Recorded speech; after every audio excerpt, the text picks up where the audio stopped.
Good morning, bienvenue à la réunion du plénier en date du 10 mai. Good morning and welcome to our committee of the whole.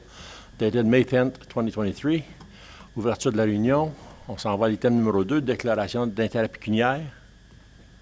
Seeing none, on s'en va à l'item numéro 3, adoption de l'ordre du jour. On a à l'item, on a un changement à faire, c'est vrai, à l'item numéro 7, le huis clos, 7.1, acquisition potentielle d'une parcelle boisée, va être enlevé de l'agenda.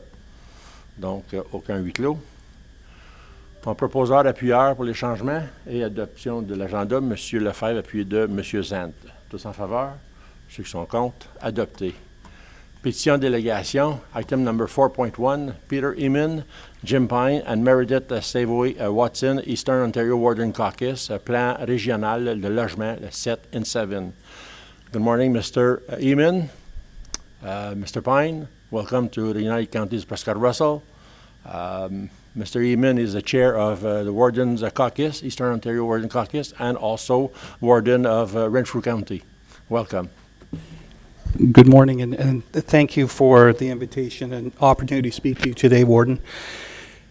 It's a pleasure to be here, and before I get into our presentation, I'd like to express our appreciation on behalf of the Warden's Caucus for the expert leadership and guidance and friendship of Prescott-Russell over the many years. You've sent some extraordinary people as wardens to represent your community, and we're very grateful for their contribution. I'd also like to express my appreciation to Steph and staff. We've reached into your staff complement across your divisions many times over many years and received great advice, leadership, and policy that's been very useful for our whole region. So thank you. We need to express our appreciation to you on a regular basis. We're here today to talk about the regional 7 and 7 housing plan. As the chair of the 2023 Eastern Ontario Warden's Caucus, I'm pleased to be here today with Jim Pine, who I think you all know very well, and Meredith Savoy Watson, the caucus manager of government relations and policy. Wait lists for community housing continue to grow across Eastern Ontario. We know that there are between 12 and 14,000 households in desperate need of access to community housing that our municipalities operate. People on our community housing waiting lists, whether it's here or in my county of Renfrew, are left waiting on average 4.5 years, and in some cases up to 10 years to get access to safe, affordable community housing. Each of us in our jurisdiction has been doing our best over the years to try and tackle this supply challenge. While we've made progress, it's just not enough to solve the problem. That's why the Warden's Caucus has come together to put our collective resources and experiences into a bold new regional solution. It's big, it's definitely bold. We think that we are up to the challenge. We know that a different approach had to be undertaken to solve the housing supply problem, and that is the 7 and 7 plan. The Warden's Caucus is a leader in delivering big regional projects. Our broadband project and our cellular project through the Eastern Ontario Regional Network are examples of solving problems region-wide. So I'm hopeful, and we're hopeful, that your council sees the merit in this approach and will support our efforts to convince the federal and provincial governments to partner with us as well. We need both of them to participate, and we'll certainly call upon you to educate your members in your community. So thank you for your time and consideration, and Jim will move through the slides. Thanks very much, Mr. Chair, and I just wanted to echo my thanks. I think actually, before I get into the presentation, this will be my last time probably before you officially as the CAO of Hastings County. I'm exiting from Hastings at the end of June, so it's a great pleasure for me to come today to speak about the housing proposal, but to say thank you for the generosity that you've shown to the Warden's Caucus, to my colleague Steph, of course, has been a great friend and continues to be a great friend, and to the generosity and friendship you've shown me personally over the years. The many times I've been here, I always felt like it was coming home. So thanks very much for being so kind. And now we'll get back to the business at hand. As the chair said, if we could go back to the deck, Olivier, that would be great. What we're here to do is to talk a little bit about the 7 and 7 project. I know that you've been looking at this on your own time, but we're here just to give you an overview and how it might look for you here in the United Counties. As the chair said, the caucus is looking to do this effort on a region-wide basis again. We want to be part of the solution that Ontario is looking for in terms of housing generally. And the lane that we're in on this particular project is to try and care for those people who are on our wait lists who are unlikely to be able to afford their own home. We need to find a way to give them some affordable and safe housing. So we've come up with a plan to try and tackle at least half the problem in terms of the rent geared to income or community housing units that we know we need across Eastern Ontario. But we want to partner with the private sector as well because we think they would be very interested in working with us to add market rate rental units at the time we're building the 7,000 with them. So the project really is about 28,000 new units over the next less than 7 years now probably for the region. So it's a big effort and it's an important one. Interestingly, earlier this year, Scotiabank came out with research and recommended to Canada, to the federal government, that they need, and governments across the nation need to double at least the amount of community housing units that we have currently. There's a huge demand and a supply problem, of course, for it. So here's one of the biggest banks in the country saying exactly what the Warden's Caucus is saying, that we need to add stock in this particular area of the housing continuum. They say that's the best way, as the slide says, to unlock greater supply overall. And that really fits with the way we propose the project to happen, using our connections with the private sector to work together to build out to that $28,000 number. One of the important things on this slide, I think, is the fourth bullet, is that the bank said that governments of all kinds need to, particularly the federal and provincial governments, need to have much higher rates of concessionality. Or really what that means is direct investment, federal and provincial dollars directly invested in the cost of building these units. So it fits with our model where we need to bring together the province and the federal government and the private sector, and of course with us locally, to build out this particular project. So it really is giving, I think, strong evidence to the proposal that the Warden's Caucus has. Next slide, Olivia. As the chair said, this is really a bold idea. It's going to need to bring together all levels of government, the private sector, and we won't forget, of course, the not-for-profit sector. That's an important part of any build solution. So it really is bringing all the players to the table under a regional approach. And the next slide, I think Olivia talks a little bit about the estimated cost. This is just for building out the 7,000 units. It's about $3.1 billion. That's based on an average cost of about $440,000 a unit for RGI-based units. So it's a big number, but certainly a doable number. It's something that's just the reality of the world that we're in. But it also has some amazing multiplier economic spin-off effects for us, because housing is one of the highest multipliers in terms of economic, additional to the work that gets done. Is about 3 times. So it's about a $9 billion project when you look at it in terms of economic activity, and that's just for the 7,000 units. And this is the kind of spend that helps our local communities very directly, because it's the way we do our projects with the Warden's Caucus. We try to incent builders across the region, not just the biggest, but many of the other kinds of builders that are in our own community. So the folks who will be doing this will be working inside our own communities, and the spin-off is pretty significant, as the slide said. So it's a great economic development opportunity as well. Next slide. What we did, this is just a notional representation of how it might look. How would that $3.1 billion sort of be invested across the region? So we developed zones, and we developed a zone that for you, Prescott-Russell and SDG Cornwall together.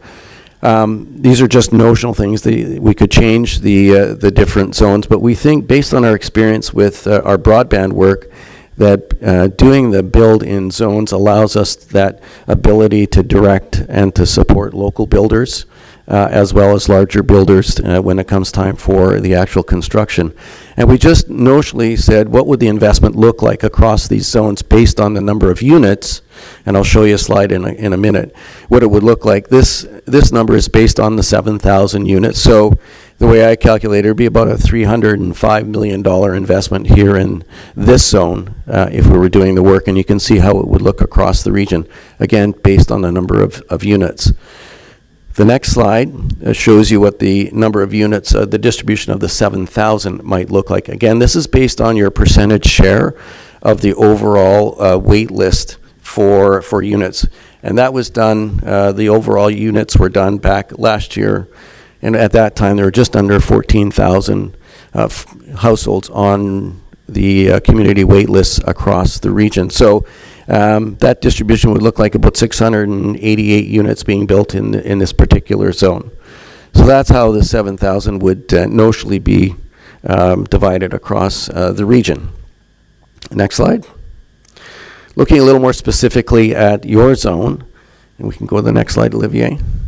All I've done is taken what that share is of the 688 and split it between the United Counties and Cornwall SDG. So of the 688 units, about 444, about just over 65%, or around 65% would come here, and then the other 35% or so would be in the Cornwall SDG part of the zone. So that's what the distribution of the units would look like. The next slide would look at in terms of the actual dollar investment. So just under 200 million here, and about 107 million in Cornwall SDG. Just to give you an idea what it looks like. So and these will change, of course, as we work through the project, but just to give, a representation of what it might look like, we thought we'd show it this way. The plan itself, as I said before, is going to drive the economy forward for us if we can do this. Next slide. We know, as I said at the start, we have to work with all of the parties in this business, private sector, public sector, and a not-for-profit sector, to make it work. And we know we've got the ability to do that based on the regional work we've done across the region as EORN and the EOWC. Next slide. We've hired a consultant, KWM Consulting, to help us with the business plan. We know that government won't just hand us the money. They'll need a very detailed plan that explains the project, shows how we're going to fund it, how we're going to deliver it. So we've been working on that with our consultant, and should be ready for the Warden's Caucus to look at this summer. And then, of course, we'll use it as part of our advocacy going forward with the federal, provincial governments in order to secure their support for it. We also know that investments are going to be need to be made in infrastructure, servicing. There are areas we want housing to be built in communities across the region, not just in the cities, if I can put it that way. They need to be in communities in all of our counties, and some of those will require servicing. So that's part of the plan that we need to put in place as well, and secure the funding for that. And there's lots of work going around communal servicing that Frontenac County, for instance, has been working on, very novel approach. So we've got all of that work going on into the business case that will help us, with our approach with government going forward. Next slide. So this is just a little bit of the next steps. As I say, we've been working on the plan this winter, the business plan. We want to start soon when we get a little clarity around the plan. Consultations with First Nations and Indigenous groups across the region. That's very important, as you know, and we need to get started on that. We're looking at launching a bit of a pilot in one of the zones to give proof of concept to what we're proposing. So we're looking at where that might be and who might be involved with it. And we're very hopeful that if we can secure the support of Canada and Ontario, that we'll be in a position to start looking at the actual procurement process next year to get to the construction piece. One of the things that we've also done is brought the Eastern Ontario Regional Network staff in to assist in the Warden's Caucus in the whole process of getting through to procurement. So they're working with the consultants as well as with the EOWC. So it's a real team effort. And as I said, it's a big, bold idea. I think that might be the end of it, Olivier, in terms of steps. We do have a video that we'll show in a second. But we're hopeful that you see the merits in this approach for us, and happy to answer any questions that you might have. And thanks again for allowing us to come today. There is a video, Olivia, I don't know if you want to end with that, and then we could do questions.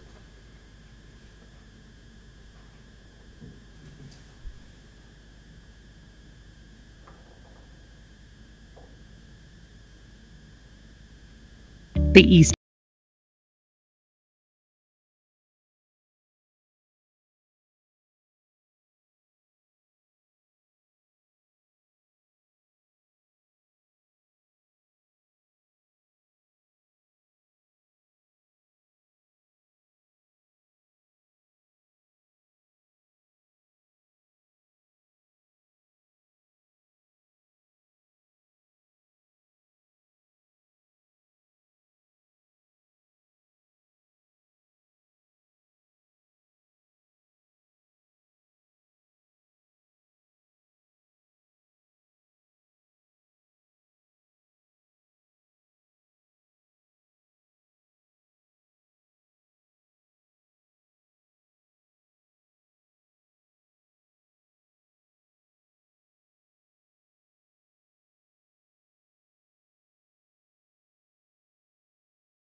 period. Mr. Zand? Thank you, Warden, and thank you so much for your presentation. I think you nailed it there too when we were when you said sometimes it's just too big of a project for us to do it, which probably explains why I've been probably banging my head against the wall trying to figure out something, but it's just too big for one municipality, Tier 1 or Tier 2, to do. Does this, I saw in your presentation that it actually, mostly from the pictures that I saw there, include apartment-style buildings. We do have some businesses in the city of Clarence-Rockland that want to start essentially buying land and putting in tiny homes as a project with the same goal as affordable housing. Is that something that you guys would entertain in this, or are we just looking at these types of houses? Not that there's anything wrong with it, I just didn't know if there was a variety of different homes. It's a really good question through you, Mr. President, through you. We are looking at all options, to be honest with you. We've been meeting with builders of different kinds of facilities or structures. We haven't specifically looked at tiny homes, but nothing is off the table because we know that there isn't going to be a single solution to this. We've had some really good discussions with modular builders who are, got really incredibly innovative approaches to housing now that I think might work well with this, and then standard construction as well. So everything's on because we know it's not going to be just a single solution. So I'd say we would certainly look at that for sure. And I'll just end, Warden, by just thanking you so much for presenting this. I think it's great, and I'll be sure to share it with my community as well. Thank you. Thank you, Mr. Zant. Monsieur Brière? Thank you. My question is, I guess it's twofold. Is like I'm looking at, we have a present partnership between myself and, my municipality and Mr. Zant's municipality, where we did some infrastructure. We have water that they supply us water. Right. Now, phase 2 of that is going to be coming up rather quickly because we're going to be literally burning through those units rather quickly. Now, I see that infrastructure is part of that.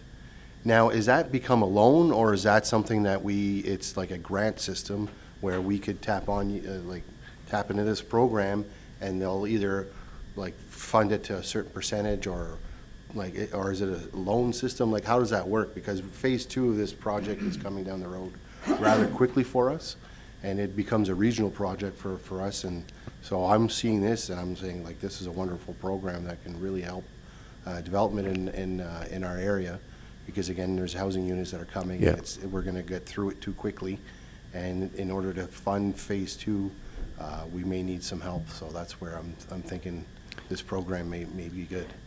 I hope that would work out as well. We know that part of what we need to convince government to do is not only invest in the construction, but also in support the infrastructure construction that's required. So we know that we'll have to build those kinds of costs into the project as a whole. So I would see that as part of the whole project. But we'll be looking at individual projects specifically as to what we need to do for infrastructure. So it's hard to say yes or no at this point, but it's needed, obviously. Okay, so you're saying that we have to have a project in mind, knowing that infrastructure is needed, and then after that's where it would, like... All of that, in order to get to construction, actual construction, we need to make sure that the infrastructure is in place to support it, obviously. So as we'll be working through all of the housing managers, like in Prescott-Russell, to figure out where it is we should be building. And all part of that analysis will be infrastructure, what's available, what do we need to build in order to make something happen if that's where it should go. And that's to be part of the cost. Thank you, Mr. Villiers. Mr. Lefebvre? Yes, thank you, Warden, and good morning, Mr. Pine. Morning. Nice, very nice your presentation. I really enjoyed it. One question I would have is, a little while ago you mentioned about the partnership with non-profit organizations. Are you going to be dealing directly or having some sort of agreements or structure with non-profit housing corporations, or how do you plan to structure this in a bureaucratic way, if I can say that? Yes, we'll definitely have to have agreements in place with those nonprofits that want to participate in the program or in the project. So those operational details we'll get to, of course, but we certainly envisage a need for a formal arrangement with any of those a not-for-profit partner that wants to be part of the project, whether they're part of construction or perhaps operation or whatever their result may be. We'll need to have that formalized, and that's part of the work that the EOWC will be doing to make it happen. So the Warden's Caucus is going to be a catalyst, basically? Yes. But not a full-time partner, in the sense that you will be involved in the overall structure or administration. You're more of a promoter and a catalyst to get partnerships created. Is that correct? Yeah, I think that's a really good way to put it, is that we're good at bringing together the funds to make this happen. And delivering on the project, the construction side of it. At the end of the day, there are going to be different ways to either own or operate these units, and that's something locally that needs to be a decision. Whether you have your own housing corporation here at the counties that might own a piece of these units, or all of them that we build and run them, that'll be a decision. I think that's one that you could make on this, or whether it's the private sector, so all options, as I say, are good ones at this point. Well, thank you very much, because I already have ideas, and I'll be talking to you Great. shortly, I think. Thank Well, you that's very awesome. much. Thank you. Merci, M. Lefebvre. M. Leroux? Thank you very much, Warden. Great presentation. I think it's very apt, considering the delegation we had a month ago with a new build who's looking to set up shop, who has a capacity of potentially 4,000 or 5,000 homes a year production. So I think it fits in very well. I just want to point out, I'm a numbers guy, so I like to crunch numbers. And when I look at this, it's big numbers. We're talking big amounts. But when I look at the $305 million for our area, and then you figure provincial, federal, partnership, we break down that to a third if we were responsible for, and then we divide it by the number of units, we're down to $150,000 a unit. That's not bad, as a community to put that in place. So I think there's opportunities for us to help, in a sense, move this forward. But I think the great regional approach is what we're needed Mayor Zan said, we've been knocking our heads trying to think of solutions. It's too big a problem to take on our own. So I'm glad to see the caucus is leading the charge on this one. Thank you. Thank you. If I could just respond to that. What we do, the Warden's Caucus has done, particularly in the broadband work, is to try and drive down the local share, if I can call it that, by bringing in the private sector. That if we were a traditional one-third project, investment project, consider the private sector investment as part of the local share, so we could drive that number down even further. Because I do think, our contribution as local governments will come later as we have to operate and maintain these units, and that's something that has a lot of value and potential cost, of course. But our goal is to make sure on the capital side or the construction side that what we have to put in as property taxpayers is as low as we can by bringing in the private sector and the federal and provincial governments. In the broadband world, we got all of that work done for about 6 cents on the dollar by bringing in private sector and the other levels of government. So that's the same kind of approach that we're trying to take on this one as well. Get it down as low as we possibly can. Thank you, Mr. Leroux. Mr. Kirby? Merci, Monsieur le Président. For a smaller municipality, will there be an opportunity for them to participate? Absolutely.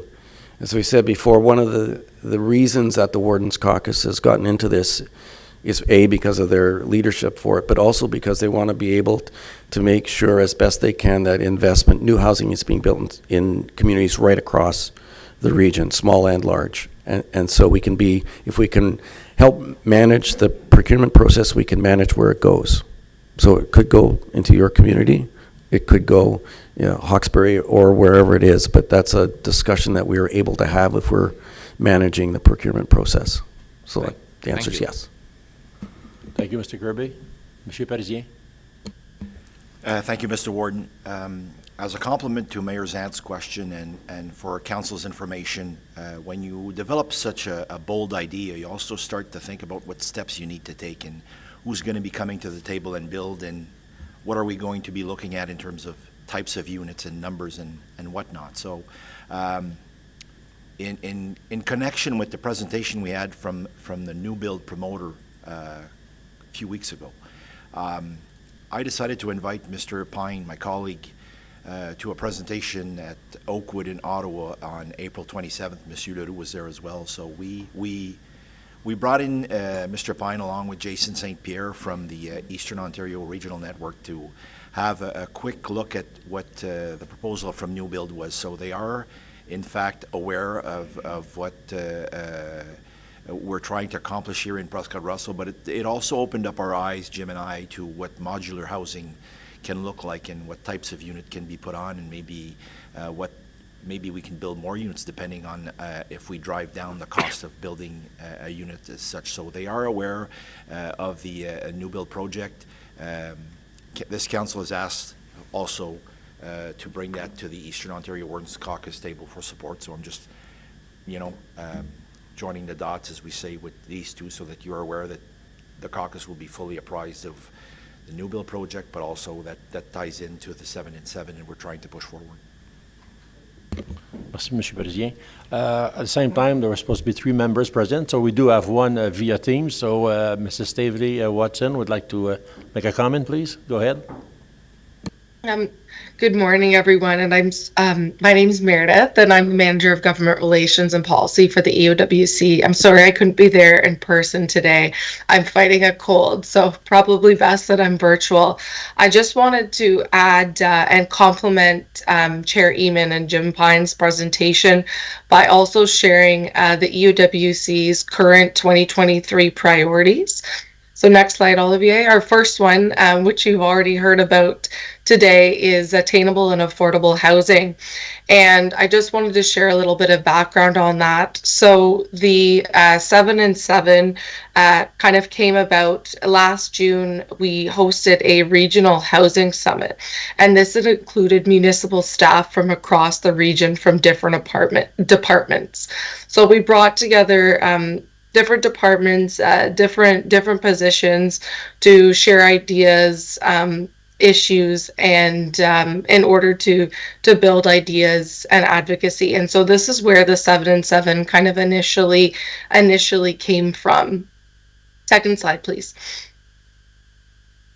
So another project that the EWC has been the founder of is the Rural Housing Information System. And you may have seen this as it was displayed at the Roma main stage in January. And the UWC was awarded $1.4 million in total from the Canada Mortgage Housing Corporation in order to build up a digital data tool, which is a one-stop shop, if you will, for users from municipalities, from the private sector, developers, real estate agents, from the nonprofit housing sector to go to plan for and build housing. So for example, a developer could go on and look at, Clarence Rockland in Prescott-Russell and then compare it to Bancroft in Hastings County. And so there are different data points and information and mapping from across the region to plan for and really address the rural housing gap.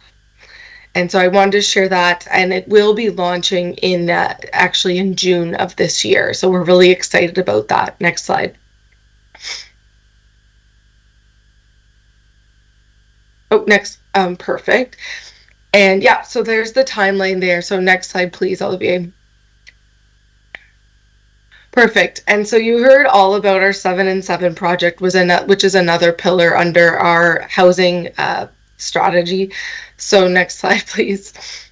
Perfect. And the two other subpoints for 2023 for the EOWC is that we are asking the province to have a better, more sustainable financial framework in order to build housing for particularly rural communities. I know the chair and I and a number of staff went to AMO's housing symposium recently, and it was a strong position to say that we need to have the financial framework in place for rural communities, and it needs to not just favor urban centers.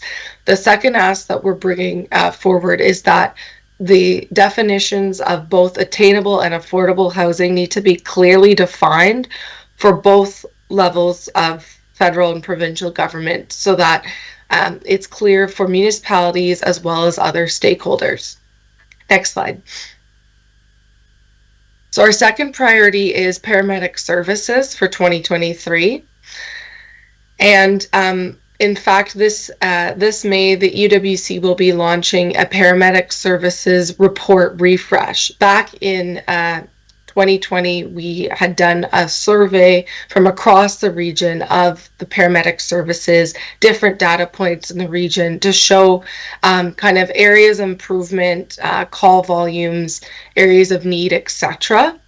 And so what the caucus decided to do was refresh that report following the COVID-19 pandemic and seeing how those trends have increased for the most part, and a lot of them actually have not decreased since the influx of the pandemic. So next slide, please.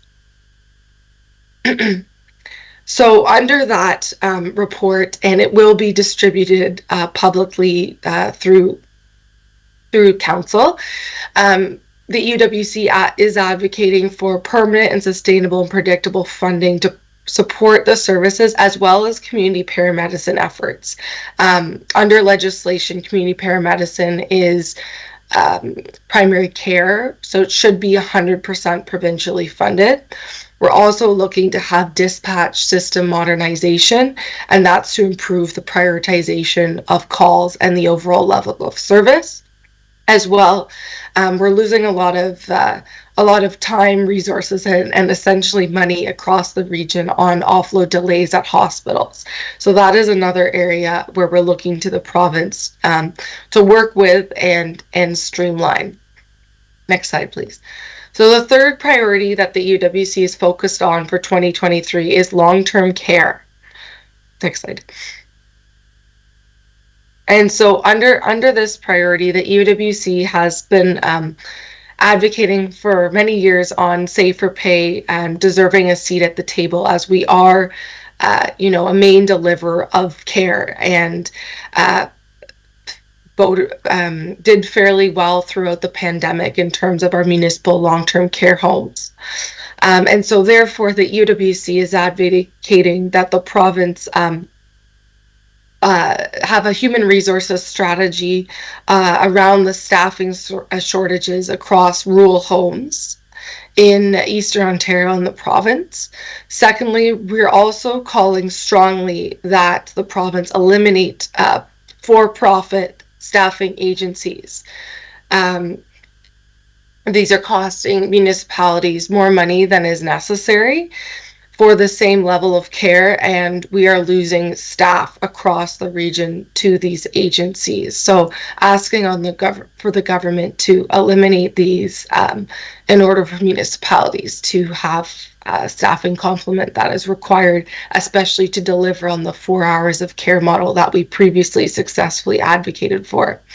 And thirdly, for the province to review and modernize the long-term care home funding framework to ensure that it works for municipal homes, especially in rural communities. Perfect. And I think that's all I'll speak to this morning. I wanted to be quick and just open it up if there are any other questions. Thank you very much, Mrs. Stavely Watson. Any comments or questions in regards to? None? Thank you very much. Chair Eamon, Mr. Pine, Mrs. Stavely Watson, thank you very much for the presentation. The United Counties recognizes the fact that we are in need, not just in the housing department, but also in the labor force.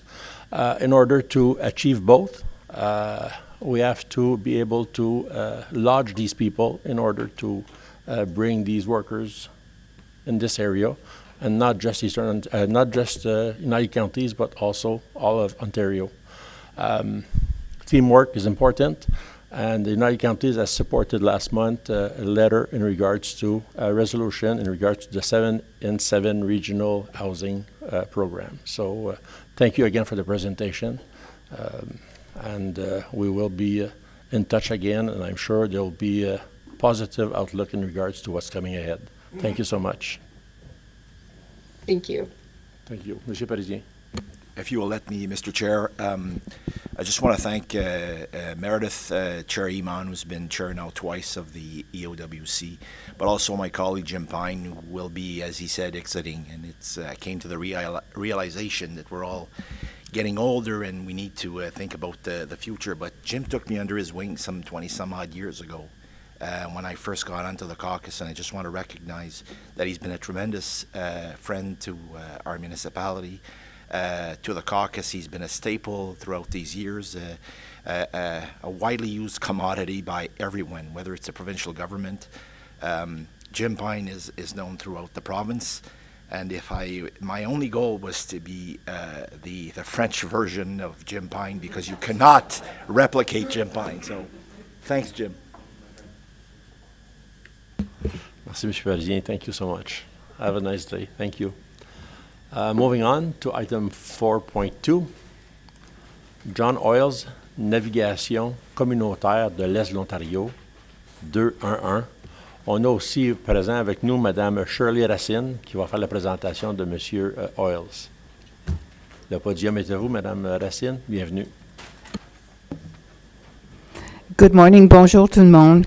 Merci de nous avoir mis à l'agenda. Thanks for putting us on the agenda and greeting us here today. My name is Shirley Racine et je suis résidente de Limoges et une fière résidente de la municipalité de la Nation depuis 42 ans. C'est un honneur d'être parmi vous ce matin. Je suis ici ce matin en tant que membre du conseil d'administration pour la navigation communautaire de l'Est ontarien, plutôt connu par vous probablement par 211. Today, it's a pleasure to be here with Mr. John Hoyles, the executive director of our organization, and I can't tell you how proud we are as a board to have John as our leader. John was previously the COO of the Canadian Bar Association for 18 years. And prior to that, he was the COO of the National Capital Commission, where I had the honor to work with him on many national programs. And boy, did I learn a lot working with John. So thank you for that, John. And we had some good times together. John is passionate about everything he does. And it is an honor to work with him again on this important work that our organization does, and we look forward to working with you, to continue to work with you, because we do already work with you, but to increase our partnership. So thank you again, and over to you, John.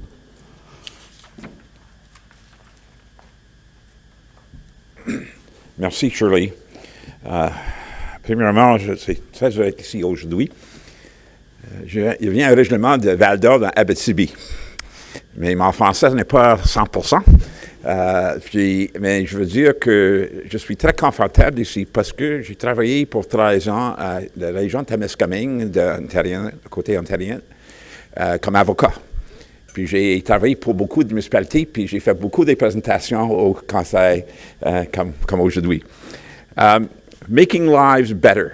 What I will talk about today is very briefly a number of different things that we do.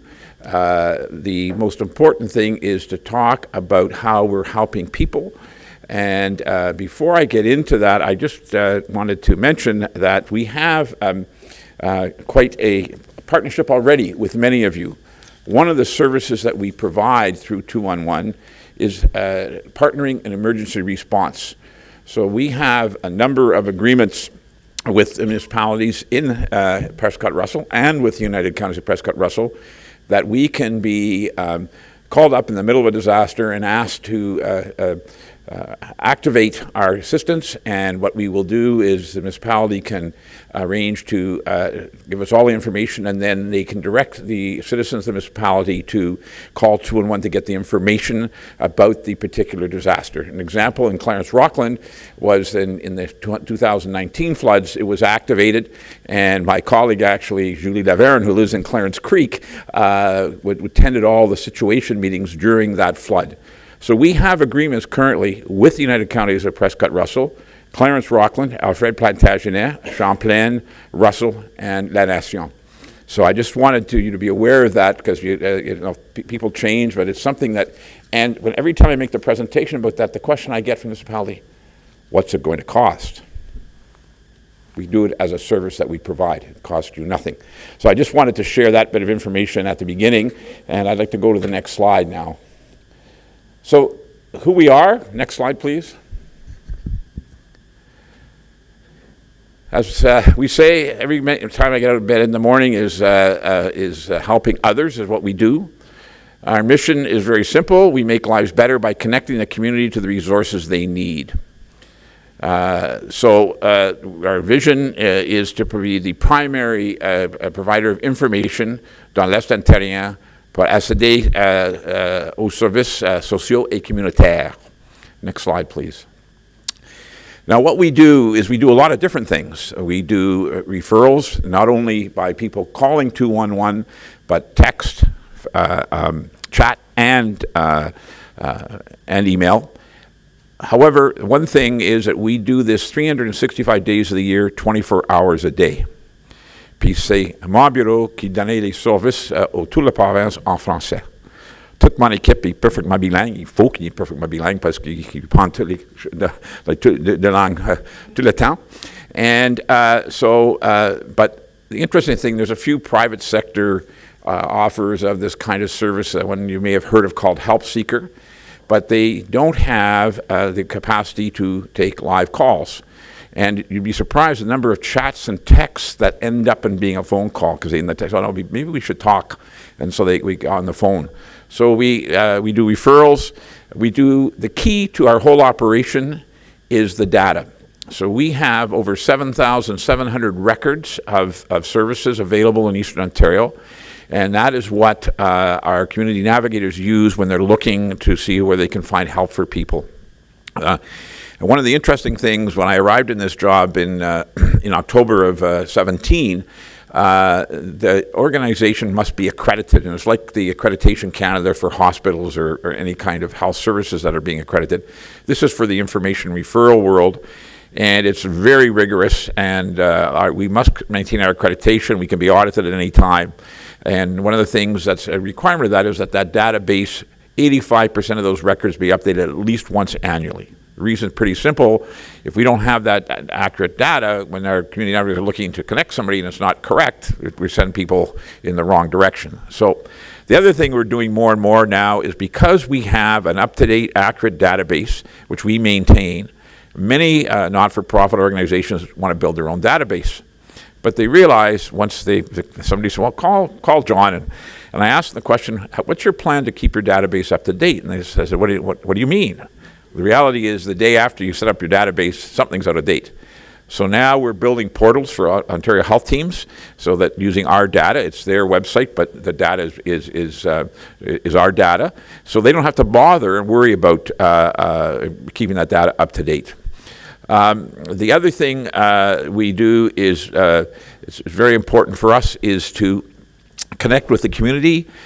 We work at many different tables. I sit on many different tables, emergency response during COVID, working with everyone at United Ways. United Ways were the ones that brought 2-in-1 to Canada, and they are one of our sources of funding. Our main source of funding is from the Ministry of Community and Social Services. And one of the things I'm here for is to ask for money. And the reason is that we've had the same $4.1 million to run the program across the province, and it hasn't changed in 14 years. So we keep delivering the service, but if you take inflation, I think that 4.1 is probably worth less than $3 million now. And so that's always our challenge. Next slide, please. The really important thing for us is that it's the community that's doing this. We work with people across Eastern Ontario.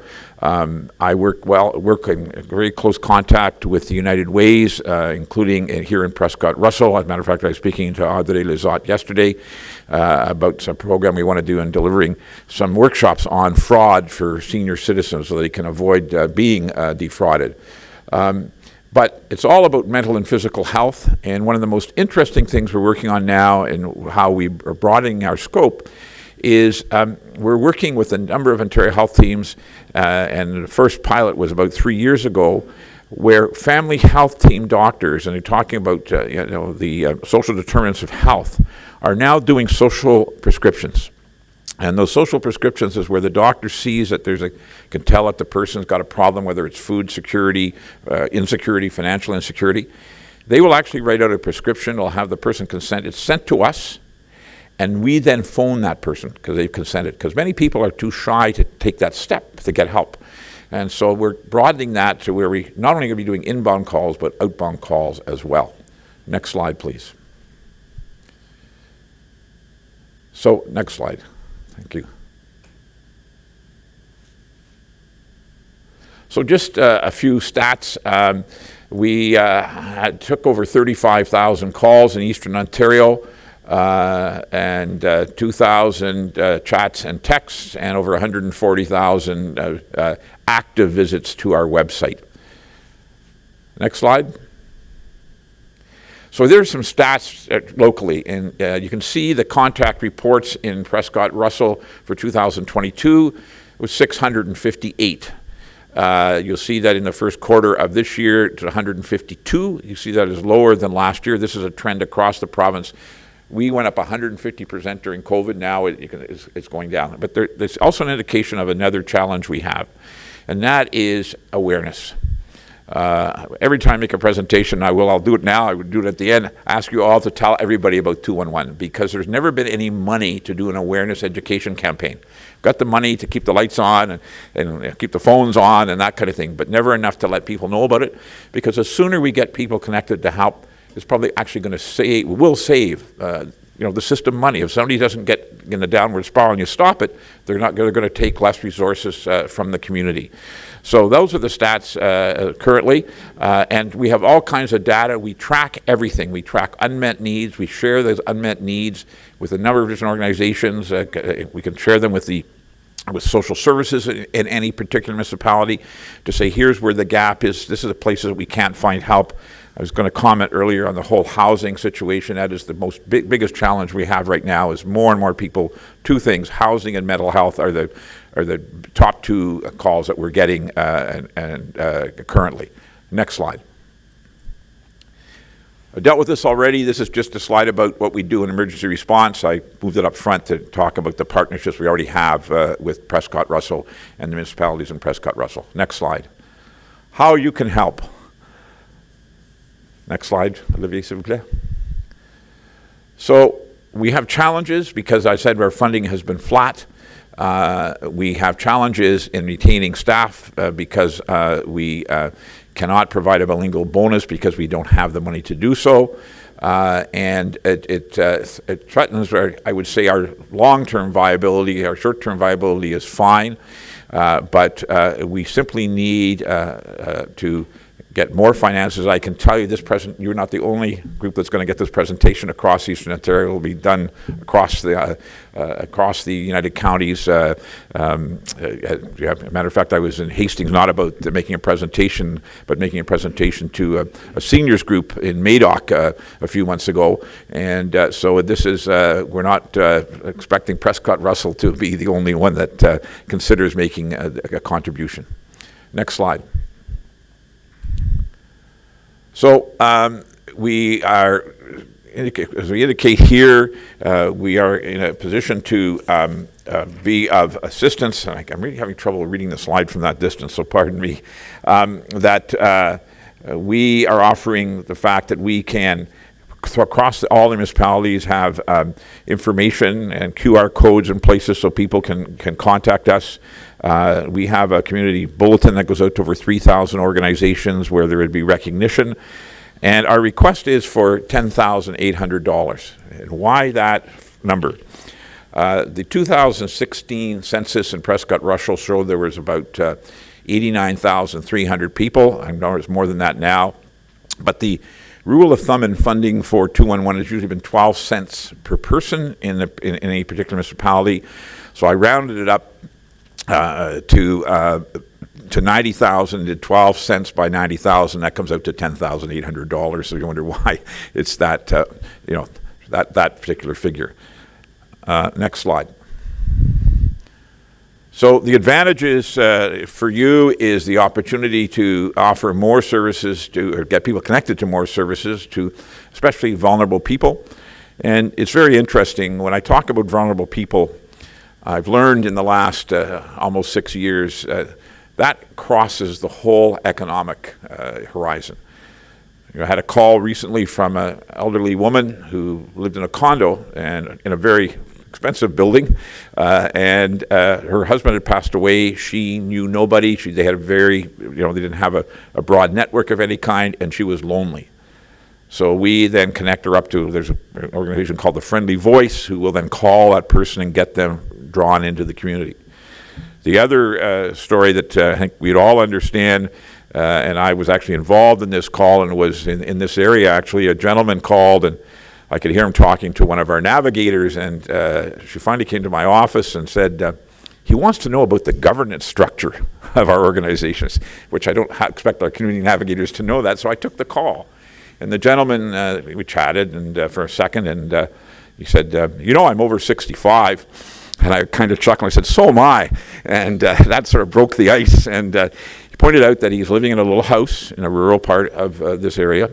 And he'd just come back from his doctor, and he'd been told he needed to have a knee replacement. He lives on a very minimal pension, has no family, and no family nearby. The doctor said, you need somebody with you for 3 weeks after that operation. You can't be by yourself. He said, I'm not going to be able to have the operation because I have no money to pay for somebody to help me. And I said, look, sir, I gave him my cell number. I said, I'm going to give you back to Marika, who had handled the call. And I said, she'll connect you up if she can. And if you don't get this sorted out, call me back on the cell. She was able to connect him to an agency that was able to find that funding so he could have his knee operation. So it ranges the whole gamut of things that come our way. And as I pointed out at the beginning, it's 365 days a year, 24 hours a day. And so the other thing, of course, is working together, we can continue to help the most vulnerable people in our communities. So that's the presentation. I don't think that's the last slide. No, yeah, that is it. Thank you.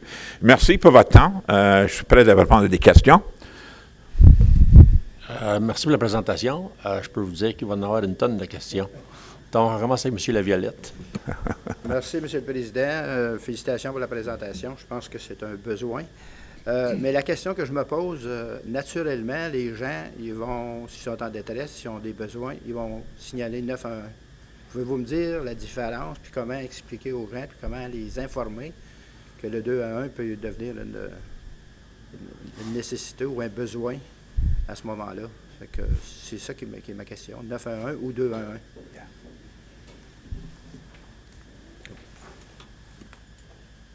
Je pense que, premièrement, c'est de faire un partenariat avec toutes vous autres. John mentionnait qu'on avait des problèmes ou on avait pas des problèmes, mais peut-être des défis au niveau du financement pour avoir un site web qui pourrait être pour mieux communiquer.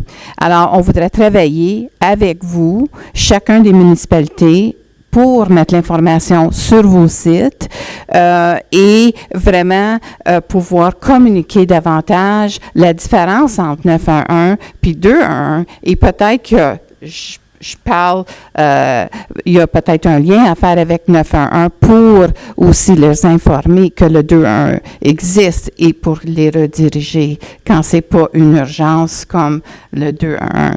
Juste un exemple, en étant membre, j'ai fait quelques appels dans nos communautés comme à la corde à linge à Saint-Albert et à Castleman au comptoir populaire. C'est des gens qui sont en besoin, qui vont là. Ils n'ont pas peut-être nécessairement l'Internet ou un téléphone cellulaire ou accès à l'information. Alors, on voudrait faire des partenariats avec eux pour leur donner l'information, pour qu'ils peuvent le communiquer et le partager avec les gens vulnérables dans les communautés. Et vous savez que ça a été très, très bien reçu au point que les deux nous ont offert, nous ont dit, demandez-nous du financement. Nous, on est là, on travaille avec les communautés et on veut remettre à nos communautés et ça serait une excellente façon de remettre et d'aider aux gens vulnérables dans nos communautés. Alors, c'est de travailler avec vous en partenariat. C'est une des raisons qu'on est ici aujourd'hui, pour mieux communiquer, pour faire la distinction entre les deux et de vraiment offrir le service plus largement et aider aux gens vulnérables. Comme on a dit en anglais, we care about people like you care about people and that's why we get up in the morning. Est-ce que ça répond à votre question, monsieur? Oui, merci beaucoup, madame. OK. Voilà. Merci, M. Laviolette. M. Lefebvre? Oui, merci, Monsieur le Président, and thank you for your presentation. I've had a chance to be to some conferences where representatives from 211 were providing information, and it's amazing the training that are afforded and given to your call takers. I was very, very impressed, to tell you the truth. And I wouldn't be surprised if my name is on your list because I take care of the local food bank here in Hawkesbury, so I'm sure Yes. I'm on there. But I was a bit surprised, and I've worked with victim services also, so we work cooperatively, and the service is promoted at our local food bank and so forth. But I was a bit surprised because you listed a number of municipalities that you had agreements, and then I didn't hear the town of Hawkesbury in there, so. On the emergency disaster thing, no, we did not have an agreement with you. Yes. That's nobody's fault at all. Let me explain to you that I was working when I arrived 5.5 years ago. We had one agreement, and I've been working on expanding them, and actually Prescott-Russell is the United County that has the most municipalities, but then COVID hit. Because I've been a real pain in the rear end going around municipalities and say we should be doing this because it doesn't cost you anything, and especially if you're a smaller municipality, it's to have that relief of not having to put a bunch of people on the phones and have people work on the actual disaster. It works really well. So, and I have to say, oddly enough, I have two people, one on maternity leave, one on paternity leave right now, and as the water was rising, I was praying that we weren't going to get any calls to activate because it was going to be me doing it. I wasn't quite sure that I was going to be able to do it as well as they would, but as I say, we're happy to do that. I actually was in outside of Perth at the Tay Valley Township making a presentation to their council last night. They're just about to sign the agreement. So if you just have anybody get in touch with me, the email address is my email is at the bottom of the last page on the presentation. Well, thank you very much, because I will certainly be sending you an email, because the 2-in-1 service you provided, basically, thank you for this service, for providing it, because I've been impressed by the call takers and how very well trained they are, and they do provide a great service and help alleviate other services. Absolutely. Thank you. You're very welcome. Merci, Thank you for your Lefebvre. words. Monsieur Brière. First off, a huge thank you for your important work. That's very heartfelt. I'm looking at this as you're going through your presentation. I'm reading through the documents. I'm looking at this from a perspective of a school teacher. I'm looking at it in a way like I would have had a kid that doesn't, like, the kids that are the most vulnerable, that are the ones that struggle the most, are the ones that don't know what they don't know. And whenever you take that perspective and you put that in a public setting, people that are the most vulnerable, they're the ones that are struggling the most, are that they don't know where the services are, or they don't know how to tap into those things. And this is, I think, as you guys want to promote this and to make sure that people know that that phone call will let you circle you into the know, is extremely important.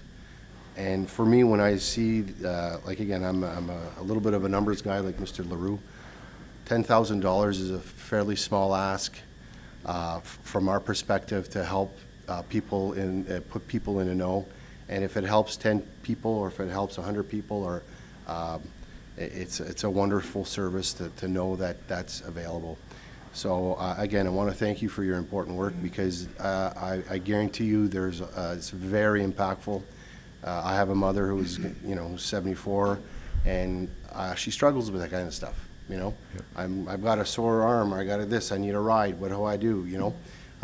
With this service here, you can tap into that, and then send her on the right path. So again, thank you very much. It's very, very good. Francis, merci. It's interesting you mentioned teachers. I didn't say this, it's a little bit personal, but I just wanted to say that my wife spent 27 years teaching at École Secondaire Castleman, so we're both great fans of Prescott-Russell. The other thing I was going to say is on the issue of especially young people and getting them to know. We work a lot with child and youth services in different parts of the region, because some of them came to our annual meeting and they showed up, and I was surprised. We don't get a big turnout at our annual meeting generally. He said, we came to thank you. And the reason they said is they used to have pamphlets, and they had pamphlets for this, pamphlets for that. He said, now we just give them one of these, and they call 211. And so it makes it much easier for people. And just one other quick story. I was trying to illustrate on, we help register for Toy Mountain in Ottawa in Christmas time, and I wanted to demonstrate. I was on the CGOH morning program, and I wanted to show what the challenge was for people. So we have a map that we can use. We had it up on the big screen, a touch screen, and the host, I said to the host, the question is, how many social services are available within 2 kilometers of the Byward Market? Just as an example. I said, hit the button. 802. And so it's really complicated. I know you can be as sophisticated as you are, or unsophisticated. It's still hard to navigate. And then rather than having to, call, oh no, it's not this number, call the next number. People just have to call 211 or text or chat with us, and we can get them connected. And the thing I didn't have an opportunity to do, because I didn't want to take the time, is, Mr. Lefebvre, you made the comment earlier, the training we go through is nobody gets on the line for 6 weeks, and because we have to really understand how the system works. And my concern always is quality, because if we're asking people for money, we have to make sure we're delivering quality service, and that's what we focus on. Our quality slipped in the terms of abandoned call rates went up during COVID, because we got money to get more people, but the calls were just coming it was like a fire hose coming at us. But now we're getting back to our standards of, we wish to answer a call within 80 seconds of the phone starting to ring. That's our target, and we need to do that 85% of the time. So we don't like putting, during COVID, it went to 2-3 minutes because of just the volume. But that's the kind of thing that's really important to us, because people get very frustrated if they can't, if they get the runaround, and we try to avoid the runaround for people that call us. Thank you, M. Brière. M. Leroux? Merci, Monsieur le Président. Thank you very much for the presentation. I think, like many organizations, it's a challenge when it comes to communication and awareness. So if I understand the presentation properly, it's 10,800. You're looking. This is a one-time request. It's not a yearly thing, correct? We'd love it to be. I know you would like it, but at this point in time, you gave me the opening. it's the material to raise awareness that you're. Well, it's for two things. It's the big thing. Why we want to go to multiple United Counties is because what we want to do is use that money to. This money is going to come back into Prescott-Russell. I want to make that very clear. And so it'd be to do awareness, to do more awareness work. And if we, depending how we do, that'll be the number one part. The second one, if we can start giving, that's why I'm interested in a bit of a bilingual bonus to people. The problem is we train people really well, and I can tell you my headache is retention. Because we pay, I don't mind telling you, we pay $38,000 a year, and the person has to be perfectly bilingual. We train them. They come into my office and they say, John, it's hard to live on this as a single person even. The federal government's offering me a job for $50,000. Great, congratulations. That's good for them. I can't be critical of them. So that's a problem I'm working on. Other solutions as well. But this is where the money would go to. But I would say 75% of that money is going to go to awareness, and the other one is to hopefully to do something about the retention issue. Okay. Follow up to that. I'll just make the comment. I mean, an ounce of prevention is worth a pound of cure, right? This is money well spent, in my opinion. I know that the treasurer is probably thinking we already established our budget and where's the funds going to come from. I'll just throw it out there. We created a positivity fund. I mean, if we were to split this between us, it would represent about $1,350 each. I'm more than comfortable taking it from there and moving forward. This is a no-brainer for me. Thanks. Thank you. C'est une proposition, M. Leroux? Oh, okay. Monsieur Zant. Thank you, Warden. So I'm on the same page except for the paying it from that, because I think we've got some pretty healthy reserves. So I'm pretty sure that Madame Parisien will be able to find place for $10,000, 800. As a matter of fact, I do think that this is something that we should fund on a yearly basis, because it is something that helps people out. So I applaud Mr. Leroux's motion. If it is a motion, I would be happy to second it. I would just like to ask, I would love to get my hands on a stack of these to be able to hand out in different places. So perfect. You brought the bag. So leave some behind before you leave if you're I'll leave them all here, and you guys can fight over them. Absolutely. And by the way, just so you know, you just have one of your staff that we try to get them distributed to municipal offices where they're having public traffic. Of course, that kind of died for now, so we're getting back. But this is all free. I have boxes and boxes of this back at the office. So if anybody wants this material, and I gave them to Olivia. There's the card, but I also brought you a little gift. There's a fridge magnet. Oh, you got them already? Okay. Yeah, perfect. We all got them. Okay. So thank you so much. I'll be grabbing some because I think this is really important every time that we have functions as mayors to bring these out and make sure that we start publicizing. If we're going to be funding this, we should be pushing as many people to use it. So thank you so much for your presentation. I appreciate it. And I should point out, just for your information, there are a number of municipalities who already give us the 12 cents a person. The two that pop to mind is Kingston and the City of Ottawa. And as well Belleville. So those are just an example of this. You're not doing anything that's not not happening in other places, and happens across the province with my colleagues that run 2-on-1 in the different parts of the province.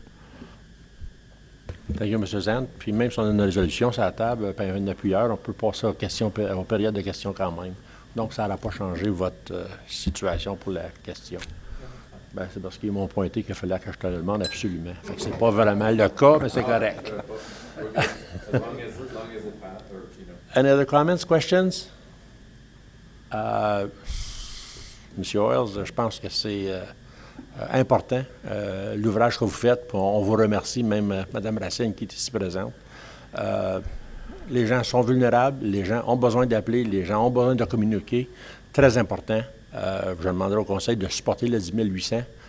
Je pense que c'est très important, puis de continuer dans cette veine-là. Aussi, ça l'enlève un peu le fardeau au 911. Il y a plusieurs gens qui connaissent le 211. Je suis certain qu'ils vous appellent, comme vous dites, plusieurs appels. Je peux vous dire merci. C'est important pour ces gens-là.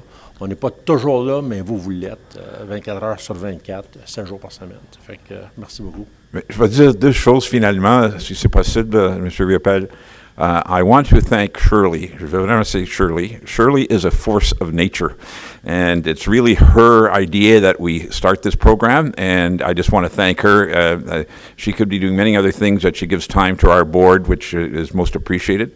The other thing I was going to say is that it is really, I said to my chair after I was in the job 3 months, my goal is before I leave this job is to have 211 pop into people's mind as like 911.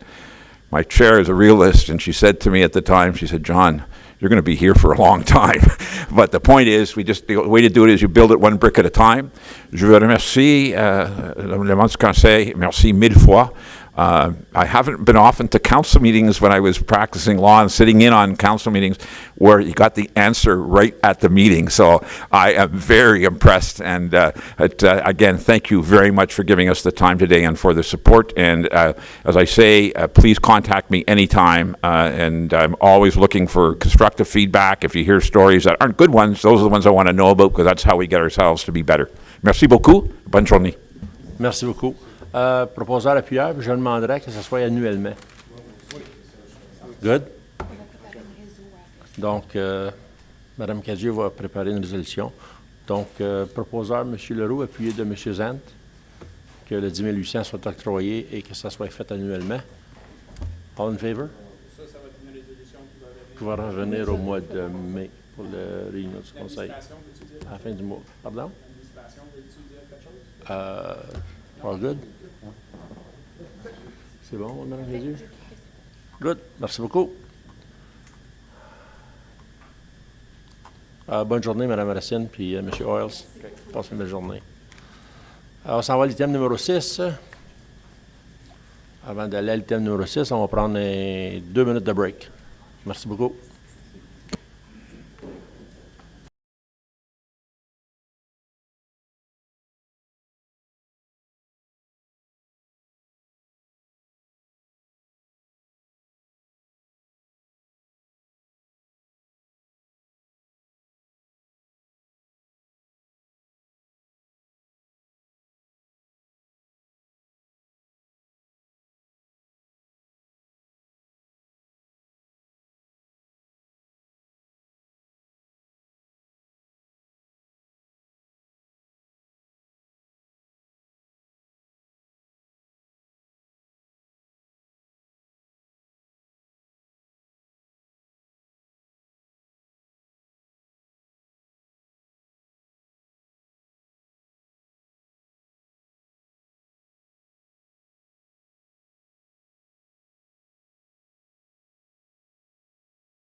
On est de retour, donc on s'en va à l'item numéro 6, sujet des chefs de département, 6.1, Stéphane Parisien, 6.1.1.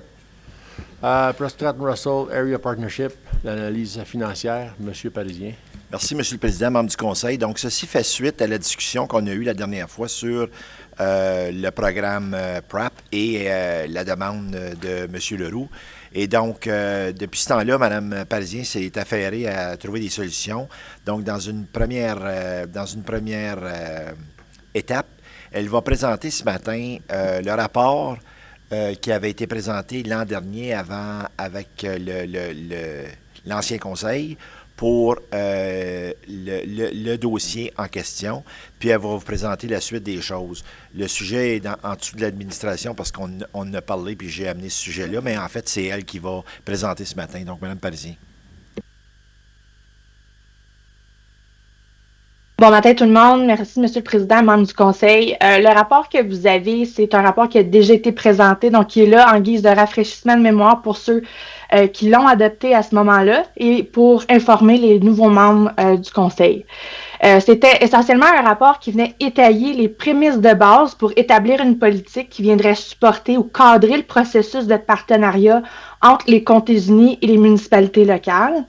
Donc, les discussions qu'on a eues la semaine dernière ont fait en sorte qu'on devait ramener ce rapport-ci juste pour nous assurer qu'on était encore sur la bonne voie, que les éléments étayés dans le rapport sont encore pertinents, basés sur les objectifs des membres du Conseil. À la dernière rencontre, chacun des membres du Conseil avait décidé ou avait indiqué le besoin de vérifier chez chacune de ces municipalités quel genre de projet pouvait tomber sous le cadre de ce nouveau programme-là. Donc, aujourd'hui, ce qu'on cherche à faire, c'est de vous détailler, si on veut, les prochaines étapes to keep the ball rolling pour établir une politique qui viendrait cadrer ce processus décisionnel-là. Ce que je vous propose, c'est qu'on établisse les règles du jeu ou une politique en premier lieu pour guider ou cadrer les projets qui pourraient tomber sous ce parapluie-là au niveau du programme. Parce que si on commence à l'inverse, on commence à numérer 50 projets différents, ça va être vraiment difficile, pour ne pas dire impossible en pratique, d'établir une politique qui s'arrime avec 40 projets différents. Donc, ultimement, la première étape, qui est la première étape aujourd'hui, c'est de s'assurer que le rapport qu'on vous présente, qui a déjà été présenté et adopté, est toujours pertinent. Si je peux me permettre de critiquer mon propre rapport, je pense que la section options mériterait d'être plus raffinée, qu'on ait des options un petit peu plus claires. So next, in 2 weeks, actually, I've invited Peter Fries. You've met him 2 weeks ago. He's a consultant from MTE, and he's been invited to present different mechanisms that we could use to finance different partnerships, and in what circumstance we would use X or Y mechanism.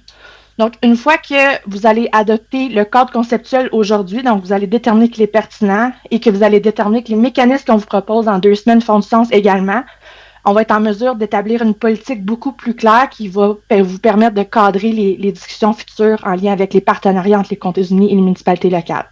Donc, je suis surtout ici pour répondre à vos questions si vous en avez au niveau de mon rapport, mais pour obtenir une directive du Conseil qu'on peut toujours se baser sur cette information-là pour établir une politique. Merci, Mme Parisien. Commentaires, questions, M. Zant, M. Lefebvre. Merci, Monsieur le Président, Mme Parisien. Une petite question concernant, si je regarde, ces options de partenariat, c'est à la page 3, mais ça vire sur la page 4. 2, les comtés unis pourraient participer aux frais de financement ou prêter des fonds. Comment est-ce qu'on, how would we actually at this table differentiate and actually be able to move forward with what we would perceive as something that would be paid for by the UCPR or lent money to the municipality by the UCPR? So, sorry. C'est bon. Non, excuse-moi, M. Zant, vous pouvez compléter votre question, je ne vais pas vous interrompre. Non, c'est tout, c'est bon. Merci, M. le Président. M. Zant, en fait, cette section-là, je pense qu'elle mériterait d'être affinée, puis c'est un peu le but de la présence de M. Fries dans 2 semaines. On viendrait vraiment étayer les types de mécanismes, puis dans quelles circonstances qu'on ferait quoi pour mieux vous guider. Donc, vraiment, l'idée derrière les options qui ont été présentées dans le rapport que vous avez, qui a été présenté un an passé, c'est un petit peu trop vague, c'est trop général, fait que c'est un peu c'est l'objectif de la présence de M. Fries dans 2 semaines pour spécifier ou raffiner, si on veut, cette section-là. Parfait. Merci, Monsieur le Président. Un suivi. J'apprécie beaucoup le rapport, Madame Parisien. Merci énormément pour ceci. Je me demande si ça serait quelque chose qu'on pourrait...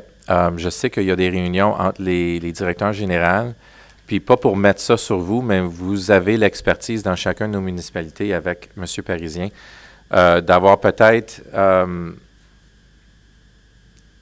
une base d'eux autres, parce que c'est eux autres qui savent vraiment tous les projets qui s'en viennent dans les municipalités. I think if it started at the CAO's, I don't know what you call it, the CAO's group or meetings, I think that would be able to provide us with, I guess, a good base to be able to start and actually understand how this is out. It's not up to me to be able to say exactly which project would be done in my municipality, because I'm not the one that runs the municipality, the CAO does. So I just want to make sure we're all not stepping on somebody else's feet that we're not supposed to, and accepting something that could handcuff the municipality in trying to negotiate what those things could be. So, je ne sais pas, Monsieur le Président, si Monsieur Parisien aurait un commentaire là-dessus, parce que he leads the CAO group. So. Monsieur le Président, Monsieur Zant, maybe what I can suggest for the sake of expediting the process, not to say that we're going to take a decision in a couple of weeks from now, but possibly is for the CAOs of your municipalities to attend the council meeting to hear Mr. Fry's presentation, and to possibly take it from there. I don't know when our next meeting is, with respect, I think it's in June, and I don't mind sharing this with them, but I think that the discussion needs to happen at this council first, so that you can scope what you would like to see. I think it's a good idea to have your CAOs vet the process, though, possibly with their own administration. Thank you, Monsieur le Président. Monsieur Parisien, my goal was not to, by the way, to put this on you. I'm trying to figure out the best way to do it so that it actually has some legs to stand on moving forward. We don't have to come back and say, oops, we missed something and I'd like to take it back. The goal is to be able to provide Russell with as much assistance as possible, obviously within the PrEP framework. So essentially the CAOs will be better vetted for that. That's it. Thank you. Madame Parisien. Merci, M. le Président. M. Zand, juste un follow-up à votre commentaire. Dans le fond, je pense que c'est certain qu'ultimement, lorsque vous allez sonder vos municipalités au niveau des projets qui vont rentrer dans la politique, d'après moi, ça va être une approche consultative, ça n'aura pas le choix. Mais je pense que pour vraiment guider les discussions, pour qu'elles soient constructives, il faut que le Conseil se penche sur les objectifs, sur le genre de projet qu'on veut s'impliquer. Parce qu'ultimement, la question, c'est de savoir quel genre de business on veut rentrer dedans en tant que comté uni. Le principe ou l'élément que j'aimerais vous retenir le plus, si on veut, du rapport que je vous ai présenté un an passé, c'est de retirer un peu les discussions sur qui devrait payer quoi, mais plutôt est-ce que les comtés devraient s'impliquer ou non dans ce genre d'initiative-là.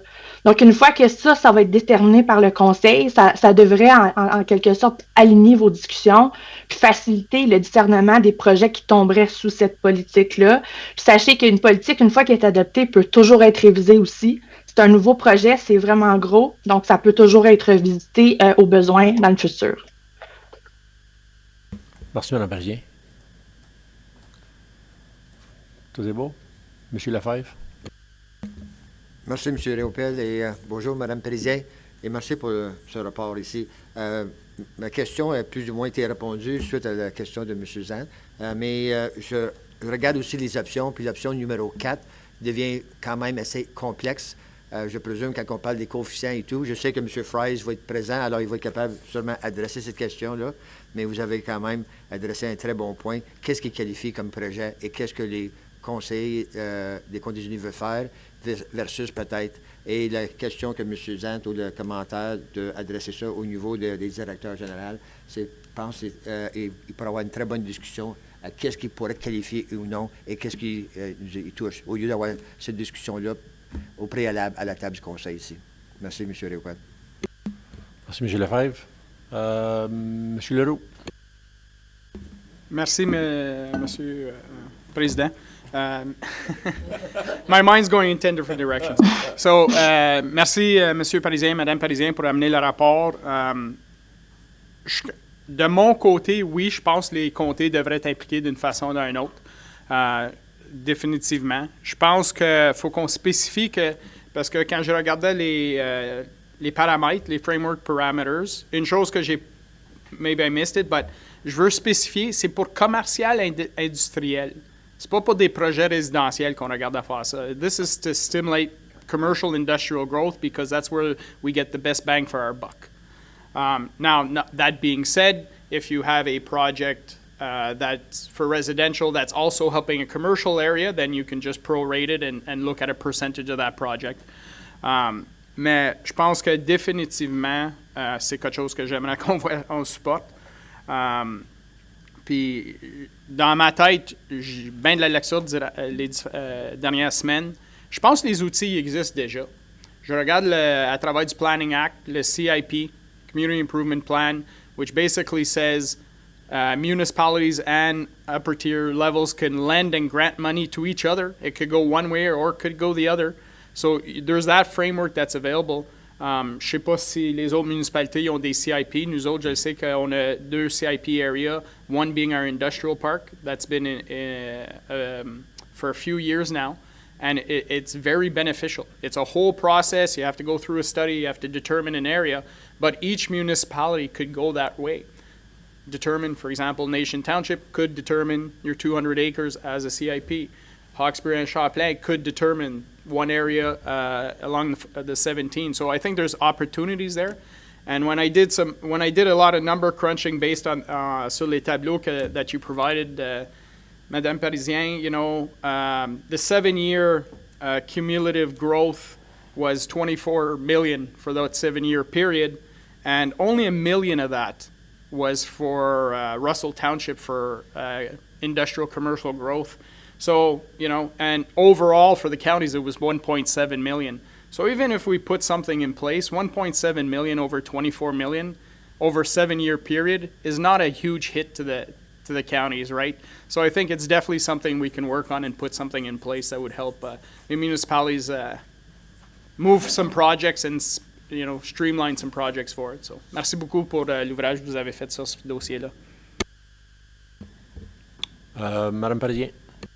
Merci, Monsieur le Président, Monsieur Leroux. En fait, je voulais juste renchérir sur le CIP. À la lecture de mon rapport, vous avez sûrement remarqué que je devais quand même faire une enquête, si on veut, sur le CIP, puis comment est-ce que le framework s'arrimerait avec ce programme-là. Donc, je vais vous présenter un rapport dans 2 semaines exactement pour un peu revoir la procédure au niveau de notre participation.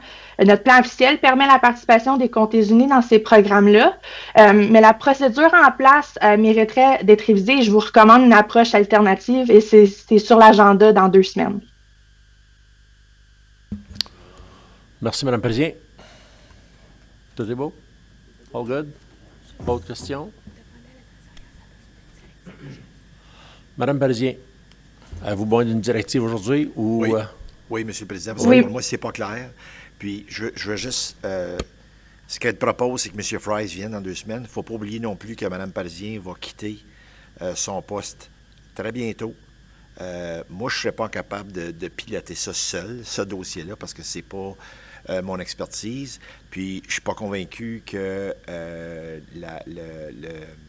la personne qui va remplacer Mme Parisien va pouvoir l'amener aussi rapidement qu'elle le fait, compte tenu des remplacements qu'on devra donc faire. Donc, moi, j'aimerais, s'il vous plaît, que le Conseil accepte la recommandation de Mme Parisien pour le moment, qui est d'amener M. Fries, parce que si le développement industriel et commercial est la base, je pense qu'après ça, on est capable ce que vous avez besoin, c'est de trouver des genres de mécanismes. OK? Puis, moi, je dirais qu'avant de commencer à penser à quel genre de projet, c'est que si c'est le développement industriel et commercial que le Conseil veut, là, on va regarder des mécanismes. Puis I try to break it down as simply as we can, and then we can move that forward. But I just want to caution that she's going to be leaving in a few months, perhaps. I don't know, Madame Parisien, the level of comfort that your replacement would have with this project, and if you can possibly, or is Mr. Fries going to be leading this from next week, possibly? Monsieur le Président, membre du Conseil, je veux juste commencer par le commencement. La directive d'aujourd'hui, c'est le rapport, est-ce qu'il est encore pertinent? Peut-il encore se baser dessus? Et 2, on inviterait M. Fraisse la semaine prochaine. Je ne sais pas si une directive est ultimement nécessaire, mais c'est l'intention. Je veux m'assurer que le Conseil est d'accord avec les prochaines étapes, qui adopte aujourd'hui le rapport. 1, il est toujours pertinent, on peut se baser là-dessus. 2, à la régulière de mai, on va adopter les mécanismes que M. Fraisse va proposer. Puis l'idée derrière l'implication de M. Fraisse, de M. Parisien, c'est pour qu'il y ait une continuité au niveau du dossier, pour qu'il puisse prendre le lead en mon absence. Donc, l'objectif, c'est d'essayer d'accélérer le tout le plus possible pour que le Conseil puisse avoir un outil sur lequel se baser. Mais ultimement, l'intention derrière son implication, c'est d'assurer une continuité dans le projet. Donc, je ne veux pas m'engager nécessairement, je ne peux pas prévoir l'avenir, mais je vais essayer d'en faire le plus possible avant mon départ. Puis à ce moment-là, on vérifiera auprès de ma remplaçante, mais je ne veux pas lui imposer ça. J'aimerais plus que le consultant prenne le lead là-dessus. Merci, Mme Parisien. M. Parisien? Puis, M. le Président, si vous voulez, on peut inviter les DG de vos municipalités locales la semaine prochaine pour écouter la présentation de M. Fraisse, puis on enverra un courriel pour les inviter, si c'est ça que vous voulez. Bonne idée. Puis, je suis 100% d'accord pour le rapport, qui est très utile. 2, l'invitation de M. Fraisse, c'est important. On n'est pas obligé d'écouter ce qu'il va nous donner, on peut discuter ce qu'il va nous donner. Juste un point. M. Leroux? Merci beaucoup. Juste vérifier, est-ce que M. Fraisse, comme la prochaine agenda, on va-tu avoir qu'est-ce qu'il va proposer? Parce que j'aimerais ça le temps d'analyser qu'est-ce qu'il va proposer, ses options, parce que je veux pas qu'il arrive ici puis il nous pitch des chiffres puis j'ai pas le temps de l'analyser puis we're expected to make a decision on the spot. Là. J'aimerais ça être capable de partager puis d'en parler avec mon trésorier à la municipalité aussi pour voir qu'est-ce qui est possible. Monsieur le Président, Monsieur Leroux, une présentation va être donnée. Vous allez avoir accès à un document. Désolée, je ne vous entends pas. Je ne sais pas si votre micro est fermé. Quand l'agenda va être mis en place la semaine d'avant. Tout à fait. Parfait. M. Parisien? Oui, M. le Président, moi, je ne m'attends pas à ce qu'il y ait de décisions prises sur le champ. Là. C'est compliqué, cette affaire-là. Là. Ça ne l'est pas pour M. Leroux, mais pour le reste de nous, ça l'est. Oui, M. Zant? Je propose d'adopter le rapport. Appuyé de M. Lefebvre? Tous en faveur? Contre? Adopté. Mme Parisien?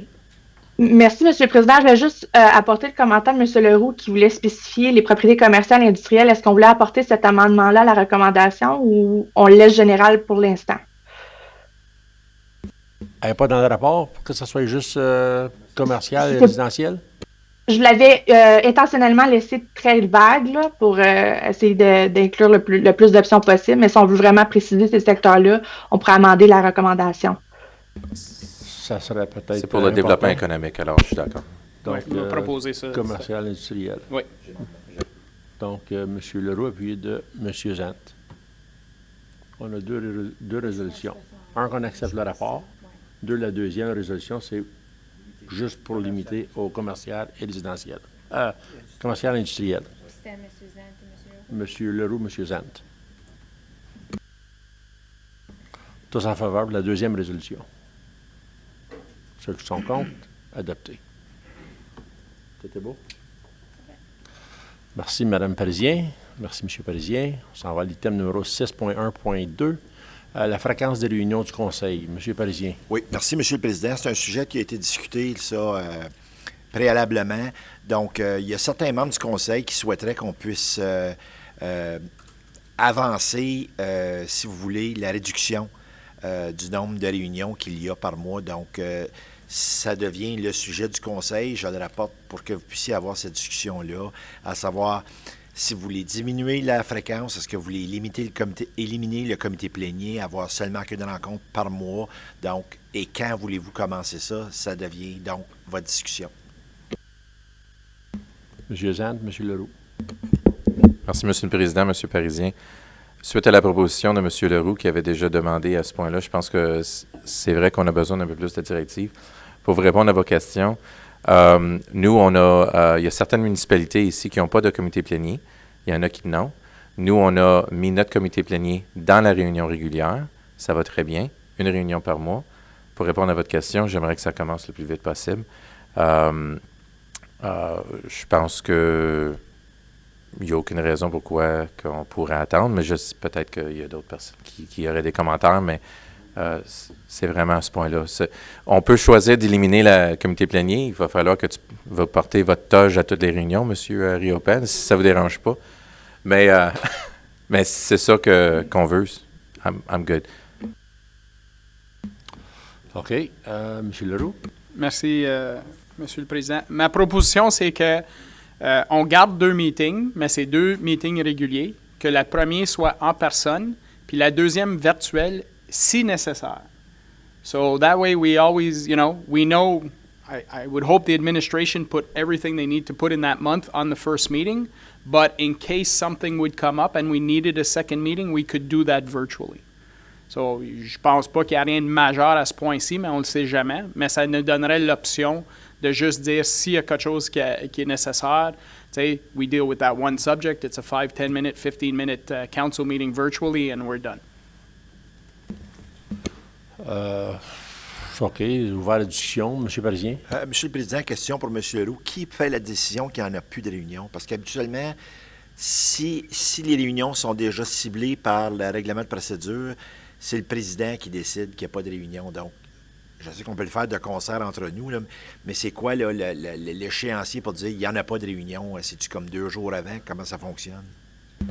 Bonne question. Je veux dire, je suis ouvert à les possibilités. Moi, je dirais que on l'inclut dans notre règle de procédure, qu'on a une réunion régulière à telle date, puis un deuxième, si nécessaire, virtuel. De cette manière-là, ce ne serait pas nécessairement le président, mais ce serait l'administration qui détermine on a besoin d'une deuxième réunion si nécessaire. Donc, il faudra changer notre procédure. Bien, on peut changer strictement cette chose-là, Mme Cadieux, sans nécessairement amender tout le règlement. Avec les directives, aujourd'hui, je vais pouvoir aller dans notre règlement de procédure puis voir comment on pourrait arrimer tout ça puis rendre ça le plus simple qu'on pourrait avec ça. Là. OK, on va faire l'avocat du diable. Depuis les derniers 3 mois, 4 mois, on finit à midi et demi nos meetings. Est-ce qu'on va avoir des meetings qui vont durer jusqu'à 3 heures de l'après-midi? Chez Leroux? Bien, je ne penserais pas parce que la plupart du temps, au committee of the whole, we discuss something, and then at the regular council meeting, it's the same subject that's coming back. So là, au meeting régulier, on serait en train de... We'd be dealing with the subjects right away. Mais on ne les discute pas, les meetings. Ce qui s'est passé au plénier, on ne les discute pas à la réunion du mois. On les approuve. That's it. It moves on. M. Parisien, M. Zand, je reviens à M. Leroux. Monsieur le Président, oui, ça va être plus long, parce que là, on prend les délégations au plénier, on ne les amène pas à la régulière. Donc là, on va prendre les délégations, on va les amener à la régulière, mais moi, ça ne me dérange pas. En termes de quand est-ce qu'on débute ça, je vous suggérerais que, compte tenu de la discussion qu'on a eue juste avant, que ça ne commence pas avant le mois d'août, compte tenu du départ de Mme Parisien, j'aimerais au moins qu'on se laisse les mois de mai, juin pour le finir. Mais je suggérerais que s'il y a un changement qui commence au mois d'août. La raison aussi étant que si on a une dernière réunion au mois de juin, puis qu'on n'a pas une avant la fin du mois d'août, il y a 2 mois qui vont s'écouler entre les deux. C'est assez long. Mais ce que le Conseil veut faire, nous, on va aller de l'avant. Mais pour répondre à votre question, ça devrait être un peu plus long, compte tenu que là, on va avoir... Regardez, ce matin, on a passé 1 heure avec 2 délégations. Bien, là, si on a notre réunion, vous pouvez voir que ça va être un peu plus long. M. Zant, M. Laviolette. Merci, M. le Président. J'avais aussi demandé, je pense qu'on avait parlé durant, parce que ça avait commencé au budget, cette discussion-là, je pense. C'était quand? Puis, on avait parlé de commencer à faire des items par consentement.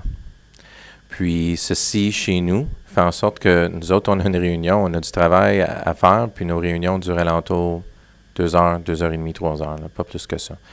En faisant des items par consentement, on dirait, si on veut vraiment discuter d'item 6.22, de la retirer pour la discuter, mais sinon, on a lu le rapport, si on n'a pas de questions, on continue.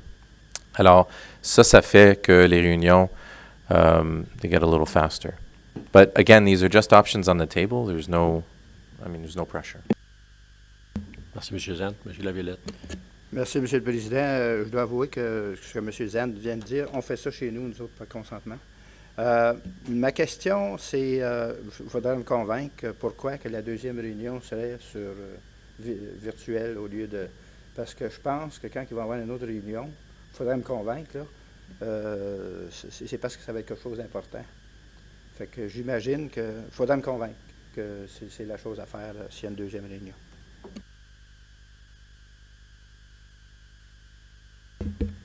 M. Kirby? Mais j'aime les deux meetings. Ça nous donne une chance de se rencontrer. Mais je peux vivre avec ce que la majorité veut. M. Lefebvre? Oui, merci, M. le Président. Dernièrement, nous autres, on a changé notre règlement de procédure, tout simplement à cause que un des conseillers à Rockland, il est notre DG à la ville de Hawkesbury. Alors, on a adopté beaucoup de choses à la ville de Hawkesbury suite à les propos qui sont faits à Rockland. Puis ça marche très, très bien. Puis la deuxième réunion, c'est au besoin. Puis c'est décidé par le DG en collaboration avec le maire.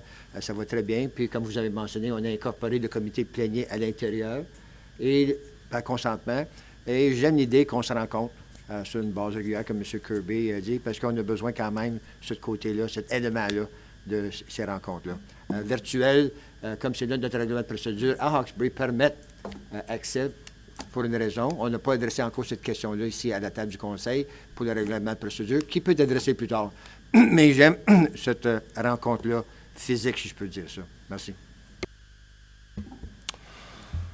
Mon commentaire, moi, c'est j'aime ce qu'on a comme c'est là. Comité du plénier aux deuxième semaine, puis à la fin du mois, notre réunion, mais c'est le Conseil qui décide. Moi, c'est juste mon opinion. M. Leroux? Merci, Monsieur le Président. Peut-être pour considération, moi, j'ai dit le deuxième meeting virtuel, mais c'est peut-être juste donner l'option aux membres de faire virtuel s'ils veulent. Alors, je sais qu'il y a une couple de membres qui travaillent. Moi, si je le sais que c'est un meeting de 15 minutes, ben, ça me prend pratiquement 1 heure de me rendre site. Pour 15 minutes, c'est comme, c'est évident. Puis, comme je dis, si nécessaire, je pense pas que ça arrive souvent, honnêtement. Alors, moi, je proposerais qu'on va de l'avance. I would eliminate committee of the whole because switching in the meeting doesn't make sense. Puis, le membre du conseil a tout le temps l'option pour dire s'ils sont pas contents à voter sur quelque chose à ce point-là, they'll ask to defer to the next meeting. T'sais? So, dans ce cas-là, moi, je dirais qu'on va avec le deuxième meeting, si nécessaire, avec l'option d'être virtuel, puis we just go with regular council meetings. Une fois par mois, puis si nécessaire, 2 fois. M. Brière. Oui, M. Leroux a comme volé mon idée. Quand tu vas à régulier, là, tu peux you just defer it. S'il y a quelque chose qu'on n'est pas confortable à ce moment-là, tu le ramènes. Fait que même si c'est sa table puis c'est quelque chose qui est contentieux, bon ben on a le choix de dire OK, on parque ça là, on s'en va pour 2 semaines et on y pense, puis après ça on va le ramener.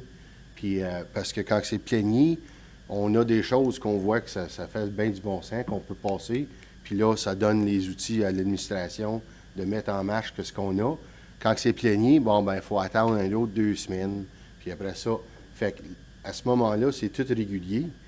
Si c'est une bonne idée, puis le consensus est là, we can enact it right away. Si on n'est pas confortable, on le parque, puis on revient 2 semaines après, ou encore là, le mois d'après.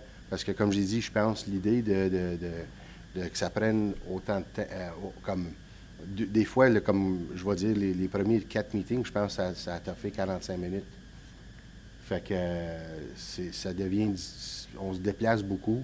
Pour 45 minutes, je pense qu'on peut peut-être mettre ça puis planifier différemment ou est-ce qu'on peut avoir ça une fois par mois.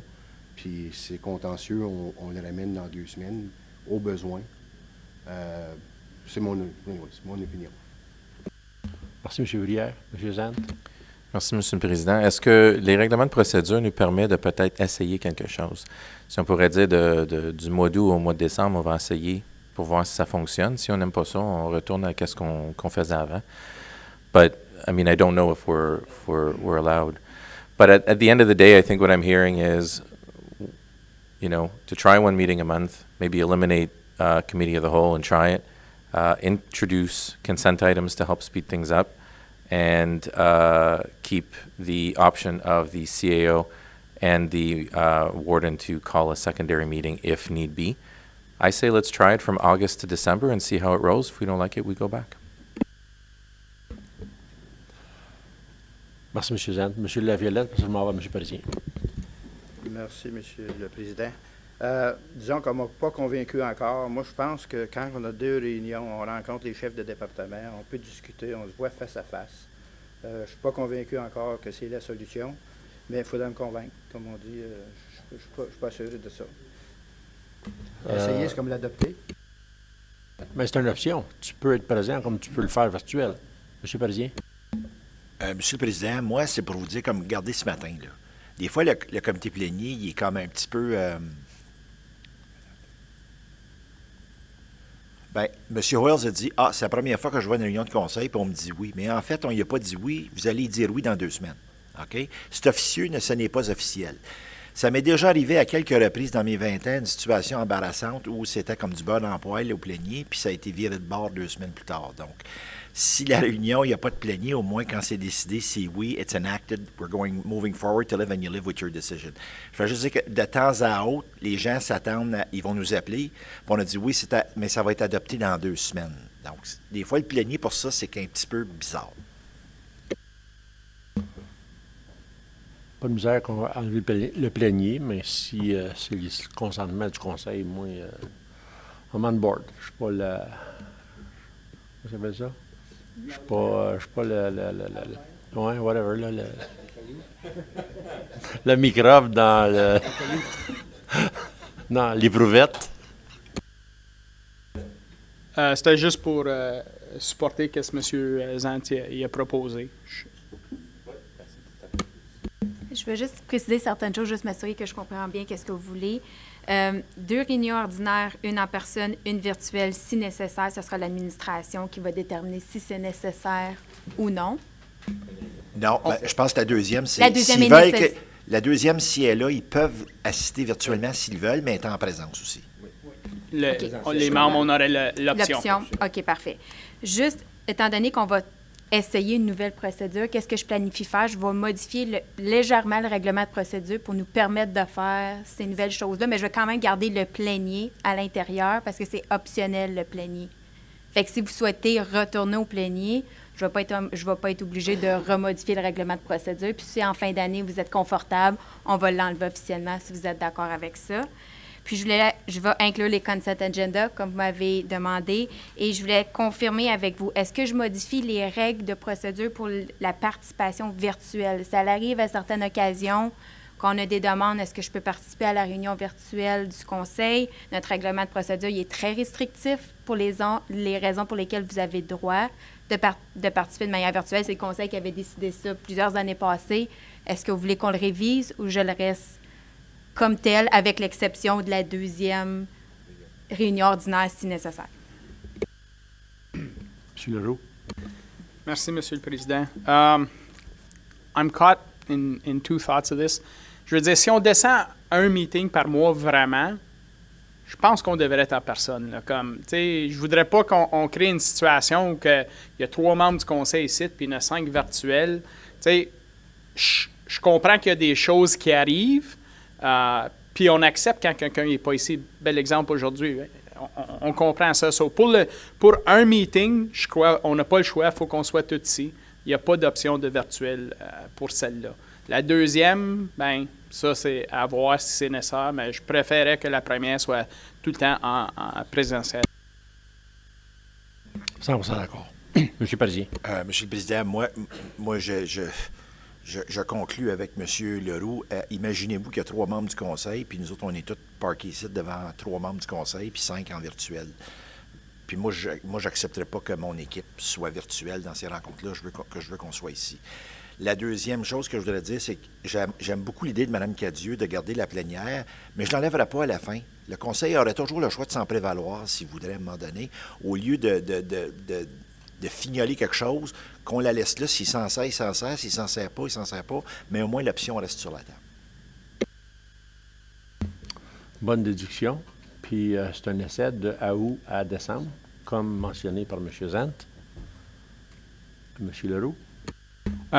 Juste pour pas obligé de changer avec qu'est-ce qu'on va faire, mais j'avais proposé un paquet d'autres choses. On parle de délégation tout le temps. Chez nous, c'est limité les délégations en fait de temps. Sur ça va venir un autre tantôt. c'est limité dans le nôtre également. On octroie peut-être une certaine flexibilité, mais si on élimine une des rencontres, peut-être il va falloir être un peu plus ferme puis limiter. C'est 10 minutes pour 2 personnes puis 15 minutes pour 3 et plus. Ça dépend. Ça dépend de la dureté du warden. Monsieur Parisien.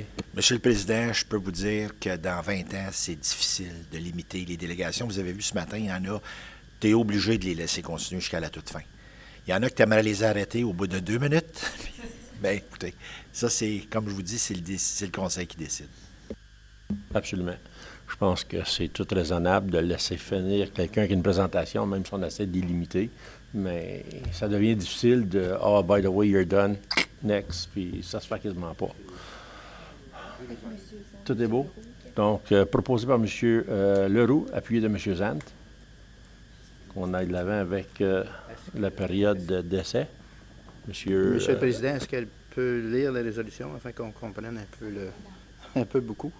Ça, c'est une recommandation pour qu'elle amène la résolution à la fin du mois. Okay.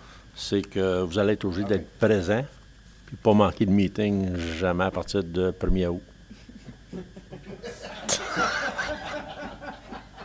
Je peux répéter si vous voulez. Elle va vous le répéter. Donc, M. Laviolette, on va réduire à une réunion par mois, une réunion ordinaire avec une réunion optionnelle hybride où est-ce que les membres vont pouvoir participer de manière en personne ou virtuelle. On va inclure également les consent agenda de façon à accélérer l'ordre du jour. Et on va commencer au mois d'août tentatif jusqu'en décembre pour voir si ça fonctionne. Donc, on passe au vote. Ceux en faveur? Ceux qui sont contre? Adopté. Merci pour la discussion. Donc, on s'en va à l'item 6.1.3, ébauche du règlement sur les tarifs. Vous avez tous eu un attachement. S'il y a des questions concernant les frais? Aucune question? On s'en va à l'item numéro... On n'a pas de résolution, on va l'avoir une recommandation. OK. Recommandation comme quoi que les tarifs tels que présentés vont passer à la résolution du mois de mai. Proposé par M. Zant, appuyé de M. Brière. Tous en faveur? Ceux qui sont contre? Adopté. À 6.2, on s'en va à l'item 6.2.1, déplacement des services publics pour l'intersection du chemin de comté 28 et de la route 300, projet 382 RDP V076. Encore là, on a un attachement. Je ne sais pas si M. Bouchard voudrait élaborer plus, à moins qu'il y ait des questions avant. M. Bouchard? Good morning, Mr. Warden. Thank you. Members of council, this morning I'm just seeking the directive from directive from council to install hydro and bell services on one of our future roundabouts. We're currently doing some work just, I'm going to say, on the left bottom side of this picture. We're building a roundabout this year, and at some point there's going to be hydro installed on the right side or east side of this roundabout in the future, and probably 2 years from now on. We're just going to be, we just want to be a bit forward in advance of doing this work, since hydro is going to be on site and Bell will be on site also for the bottom roundabout or the bottom left roundabout. It's going to be $125,000 that we're seeking direction to proceed with the design now and the installation in the future, near future, I'm going to say, probably June. Thank you, Mr. Bouchard. Any questions, comments?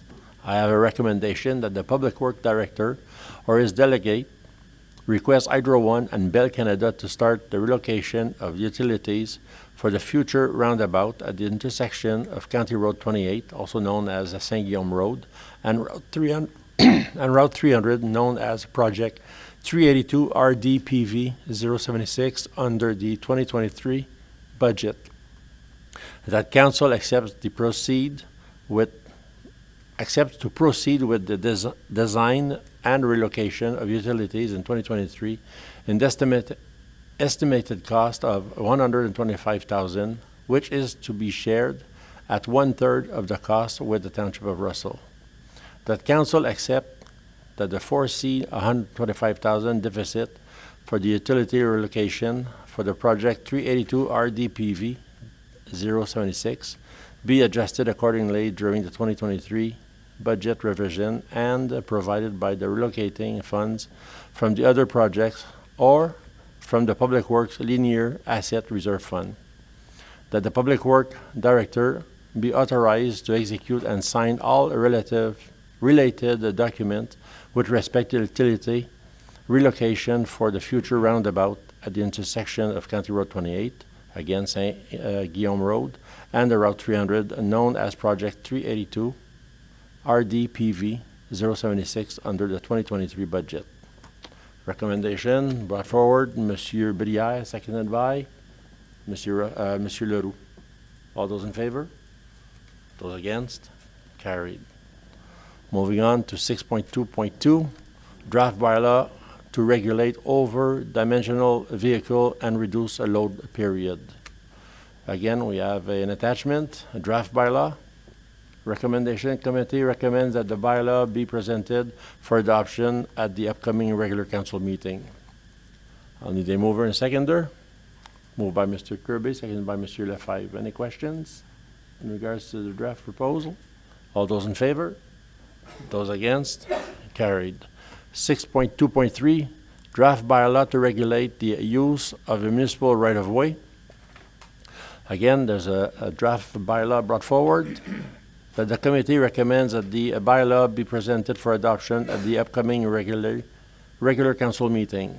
Encore, I need a mover and a seconder for this bylaw. Monsieur Laviolette, seconded by Monsieur Leroux. Any questions, discussions in regards to the draft bylaw? Seeing none, all those in favor? Those against? Carried. Monsieur Bouchard. Too bad. Monsieur le Président, membre du Conseil, je veux juste ajouter que dans ce règlement-là, c'est une amalgamation de 3 règlements en un, comme vous avez vu. Par contre, on va maintenant charger des frais aux services publics comme Hydro, Bell, Rogers, des frais de permis pour l'installation de leurs infrastructures dans les chemins de comté, sur les chemins de comté. Merci, Monsieur Bouchard. On s'en va à l'item 6.3. On va juste changer mon écran. 6.3.1, ébauche du rapport UF 002-2023, proposition d'une nouvelle déclaration de principe provincial. Encore là, un attachement. C'est un beau rapport. Peut-être pas sur le côté rural, mais y a-t-il des petites lignes à rapporter sur le draft, M. Prévost? Monsieur le Président, membre du Conseil, vous avez en avant de vous une ébauche là, avec option puis des recommandations par rapport à la nouvelle DPP qui est proposée par la province. Des rapports qui vous est présenté aujourd'hui, il y en a plusieurs qui sont présentés ailleurs en province là, par mes collègues par rapport au changement. Surtout dans les municipalités rurales où le gros impact est de permettre la création de nouveaux terrains résidentiels en zone agricole. Comme vous pouvez voir dans le rapport depuis les années 70, que des règles sont en place pour limiter la création de nouveaux terrains là, comme on le sait tous, l'usage résidentiel en milieu agricole, c'est un usage incompatible avec tout ce qui est les pratiques normales agricoles. Donc là, ce qui est proposé, il faut bien dire que c'est une ébauche là, de la province. On ne sait pas vraiment c'est quoi les intentions, si ça va rester ou pas, là. Mais c'est de permettre 3 nouveaux terrains là, par terrain agricole. Je n'ai pas fait d'analyse à savoir combien de nouveaux terrains que ça pourrait créer parce que je me suis dit le chiffre serait peut-être probablement épeurant. Je veux juste vous donner un parallèle. L'année dernière, last year when we were talking about changing the policies for the consent in the rural area, we basically established that there was several hundreds available lots in the rural area in the counties before even changing the policies, before allowing additional lots. Just to give you some numbers, the rural policy area designation in the counties represents 27% of the land base in the OP, as opposed to the agricultural area, which is 65% of the county. So allowing 3 additional new residential lots in the agricultural area would in fact create a potential for thousands of new additional lots in the agricultural area. Donc, les recommandations et les options sont ici. Comme je vous ai dit, c'est un ébauche. Sont là pour considération. Le rapport va être rapporté à la réunion du Conseil à la fin du mois. Si vous voulez que j'apporte des changements, vous me le dites. Sinon, on peut soumettre ça. J'aimerais juste également renchérir sur le fait qu'un autre changement qui est important, qui est positif aussi, juste pour contrecarrer ça un petit peu, la création de nouveaux terrains, c'est l'assouplissement des règles pour permettre l'agrandissement des zones urbaines. Ils ont éliminé ce qu'appelait le Comprehensive Review. Donc, il faut quand même que tu justifies ton agrandissement. Cependant, le test est moins sévère, dans le sens que, je vais prendre l'exemple de Russell, qui est entouré d'agricoles. Tu n'as plus besoin de justifier pourquoi tu vas aller dans l'agricole, puis tu n'as plus besoin de justifier également, bien moi j'aimerais agrandir là, mais pourquoi tu n'agrandis pas là, puis pourquoi tu n'agrandis pas là, pourquoi là. Donc ça, c'est éliminé, ça assouplit les règles. Donc, tu sais, contrecarrer ça, moi je trouve que c'est une bonne idée, justement, pour, au lieu de permettre un paquet de détachement de terrain en zone agricole, ou comme vous avez vu dans les chiffres, là, c'est important dans Prescott-Russell, bien au moins on a la flexibilité si on a besoin d'agrandir les limites urbaines où le développement devrait avoir lieu. Parce que vous vous souviendrez qu'on vient juste de terminer un exercice de la révision du plan officiel où on a fait des projections démographiques, puis on a agrandi des villages, puis le pourcentage de terrains désignés en zone urbaine qui va permettre la croissance pour les 25 prochaines années est de seulement 3,4 % du land base qu'on a. Donc, on a du terrain en masse. Est-ce qu'on va aller jouer dans l'agricole? Pas certain que c'est une bonne idée. Monsieur Zant, Monsieur Leroux, Monsieur Kirby, Monsieur Brière. Go ahead. Merci, Monsieur le Président. Monsieur Prévost, il me semble que, like, obviously the province is going in this direction, right? Like, this is what they're asking us to do. They're trying to build 1.5 million homes. The federal government's letting in 500,000 new Canadians in every year. So, obviously, we don't really have a choice. There's certain municipalities, let's say like Russell that you were mentioning earlier, that's surrounded by agriculture. We seem to be on the south end, more agriculture than we are on the north end. So what exactly is going to be the outcome when we start doing this? Like, the province is telling us to go in one direction. You're actually, as a senior planner, saying it's not necessarily a great idea. Aren't we caught between a rock and a hard place in this? Mr. Warden, Mr. Zant, the overwhelming comments that we've received, and I've participated in a lot of meetings and presentations, is that this is a bad idea. Surely the province is not counting on building several thousand homes in the agricultural area to basically resolve the housing issue. It's contrary to what we've been doing all along, is protect agricultural land to provide food for Ontarians and whatnot. So this is just a draft. So I'm not sure we know where it's coming from, but are they really serious about this? That remains to be seen. Like I said, I've participated in a lot of presentations, and this basically is, everybody's in agreement with this. It's a bad idea.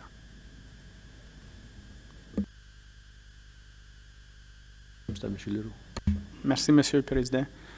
Just on that last comment, I think everybody agreed Bill 23 wasn't the best idea, and that got pushed through as well. So this is, as much as is a draft, I don't anticipate a million changes coming to this thing. I just want to highlight, you mentioned how easy it would be for residential development, or easier in ag society, but that's the same for trade, industry, and commercial, right?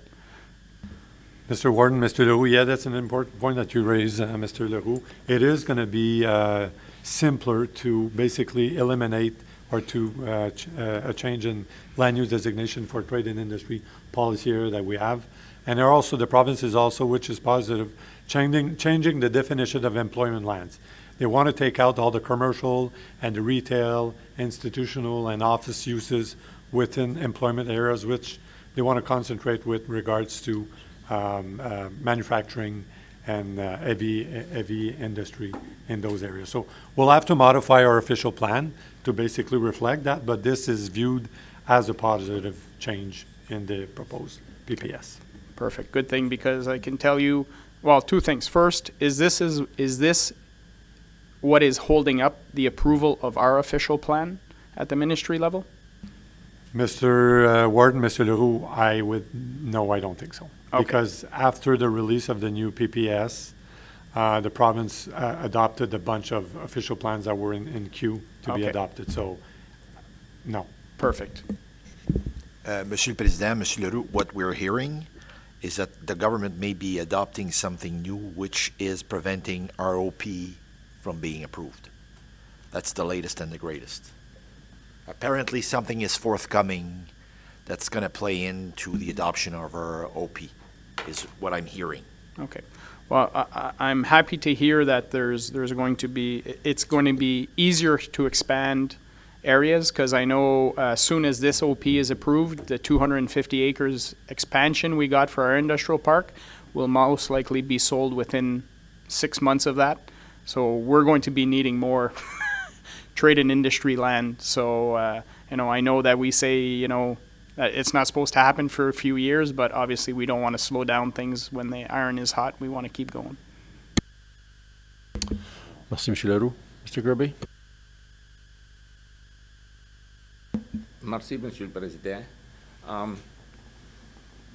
The expanding in agricultural land in my township, I've got areas that I'll never be agriculture no matter how long we live. And I would have liked to change them into rural so we could have an opportunity to develop, because agriculture in my township is probably 80%. So I feel that it's an opportunity for me, but I would like to go over reassess what could be rural and work from there.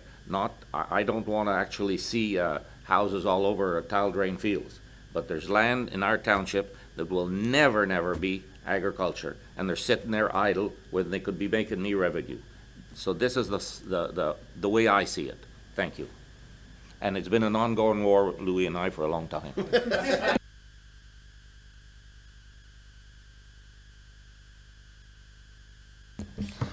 Thank you, Mr. Kirby. Monsieur Brière? Two comments. So now what we've submitted, is it no longer valid? That's number one, because the settlement areas, again, speaking to what Mr. Leroux said, the strike while the iron's hot, I'm specifically thinking of Limoges. Our settlement areas are going to be filled up rather quickly, and if it means that we have to limit that for the next 5 years, I don't know if we can redesign that, expand that before that's officially adopted. That's number one. So that's one question. The other one is the employment areas. So that there means that you may be able to have a mixed use of commercial and residential in the same kind of plot of land. That's what I think I understand. I just want to clear that up. Mr. Warden, Mr. Brière, I'm just going to answer your first question first. Yes, first question that you asked. Yes. With regards to settlement area boundaries, we like I just mentioned earlier, we just completed the review of our official plan, and basically the boundaries of all the settlement areas were defined, were studied and enlarged, the ones that needed to be enlarged. At one point in time in the future, if expansions are necessary, yes, it is a possibility, and the tests to do so are going to be lighter than what they are right now. With regards to the employment lands, like I mentioned, we'll need to modify the official plan, because right now, ROP in the trade and industry policy area where there's no services, retail is not allowed. However, in trade and industry policy area where services are available, retail is allowed. So we'll need to modify the OP to either differentiate between the two the two employment lands designation that we have. So we'll have to modify to accommodate, especially in Limoges where there is an industrial park where services are available. Sorry. Autre question, commentaire? Moi, j'en aurais une, peut-être deux. Sur le côté agricole, on parle de 2 résidences additionnelles. Mon terrain n'est pas assez grand. Puis je ne veux pas dire mon, là, Farmer X. Son terrain n'est pas assez grand. Il y a 1 acre.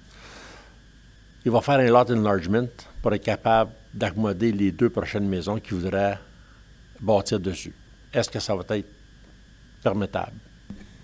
Monsieur le Président, c'est difficile de parler de scénario comme ça. Il faudrait l'étudier plus en profondeur, là. Mais en fait, ce que la politique propose, c'est 3 nouveaux terrains par terrain qui existait le 1er janvier 2023. Puis encore là, il y a beaucoup de points d'interrogation à savoir, est-ce que les détachements de terrain vont être permis pour justement des terrains qui ont été détachés dans le passé, qui ont 5 acres, qui sont utilisés strictement pour du résidentiel? Parce que là, la politique, elle parle qu'il faut que ça soit agricole. Il faut que l'utilisation soit agricole du terrain pour pouvoir avoir un détachement. Donc ça reste à clarifier. Puis également, où est-ce qu'on va pouvoir les avoir? Parce qu'ils disent, il ne faut pas que ça soit sur du prime agricultural land. Bien, notre désignation agricole, c'est du prime agricultural land. Puis celle qui ne l'est pas, c'est le rural. Puis dans le rural, on vient de changer les politiques pour en permettre plus. Donc,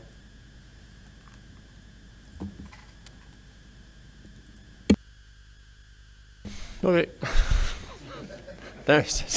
C'est un peu compliqué parce que ça reste que tu as le droit quand même d'avoir une deuxième et une troisième maison sur ton terrain. Mais si ton terrain est trop petit, ça veut-tu dire que tu vas avoir le droit de l'agrandir, ton terrain?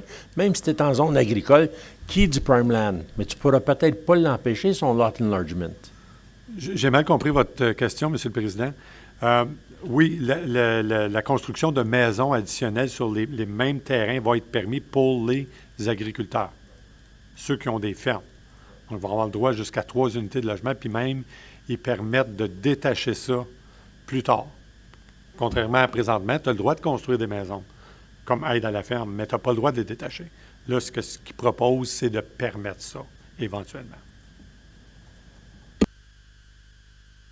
Ça sera ce que ça sera, hein, parce qu'on va vivre un autre scénario, c'est que on va engorger encore le rural, agricole, qui va être plus développé parce que les gens vont vouloir s'en aller où il y a plus d'espace. On l'a vu pendant la pandémie, comment est-ce que les gens de certains secteurs ont voulu se rendre dans les secteurs agricoles ou dans les secteurs ruraux pour être capables de se sortir des blocs appartements. Puis l'Orignal, puis Ventlequille, puis Prescott-Russell n'a pas été négligé dans aucun sens. C'est clair. Donc ça va juste bénéficier peut-être des gens qui veulent sortir de ce milieu-là. Si vous me permettez, Monsieur le Président, membre du Conseil, j'aime ça souvent faire cette analogie-là de pouvoir construire des maisons en zone agricole où les gens qui achètent ça à l'hiver, c'est tellement beau. L'air est fraîche, c'est blanc, on entend les oiseaux, ça se gâte à ce temps-ci de l'année, là. Les semences, l'étendage de fumier, la machinerie qui travaille la nuit, on reprend ça à l'automne, les récoltes, toute la même chose. C'est pour ça qu'ils ont éliminé depuis longtemps la création de nouveaux terrains en zone agricole. C'est pour éliminer les plaintes. Parce que la grande, c'est les plaintes qui est le gros problème avec ça. On a surtout oublié le département de la voirie, c'est qu'il y a de la boue aussi, hein, sur nos fameux beaux chemins de campagne. Ça s'additionne, tout s'additionne. Anyways, on est là. Donc, la résolution. Monsieur Kirby? Merci, Monsieur le Président. I disagree. I milked 200 cows and was houses all around, and I never had one complaint. I've been at the township for 20 years, and I've never had any complaints about agriculture. Now, they must come directly to you, and they bypass me. Thank you. Non. Monsieur Leroux, après ça, we move on. It's funny because I just heard a complaint about the smell from a new East Hawkesbury resident this morning, so just saying that.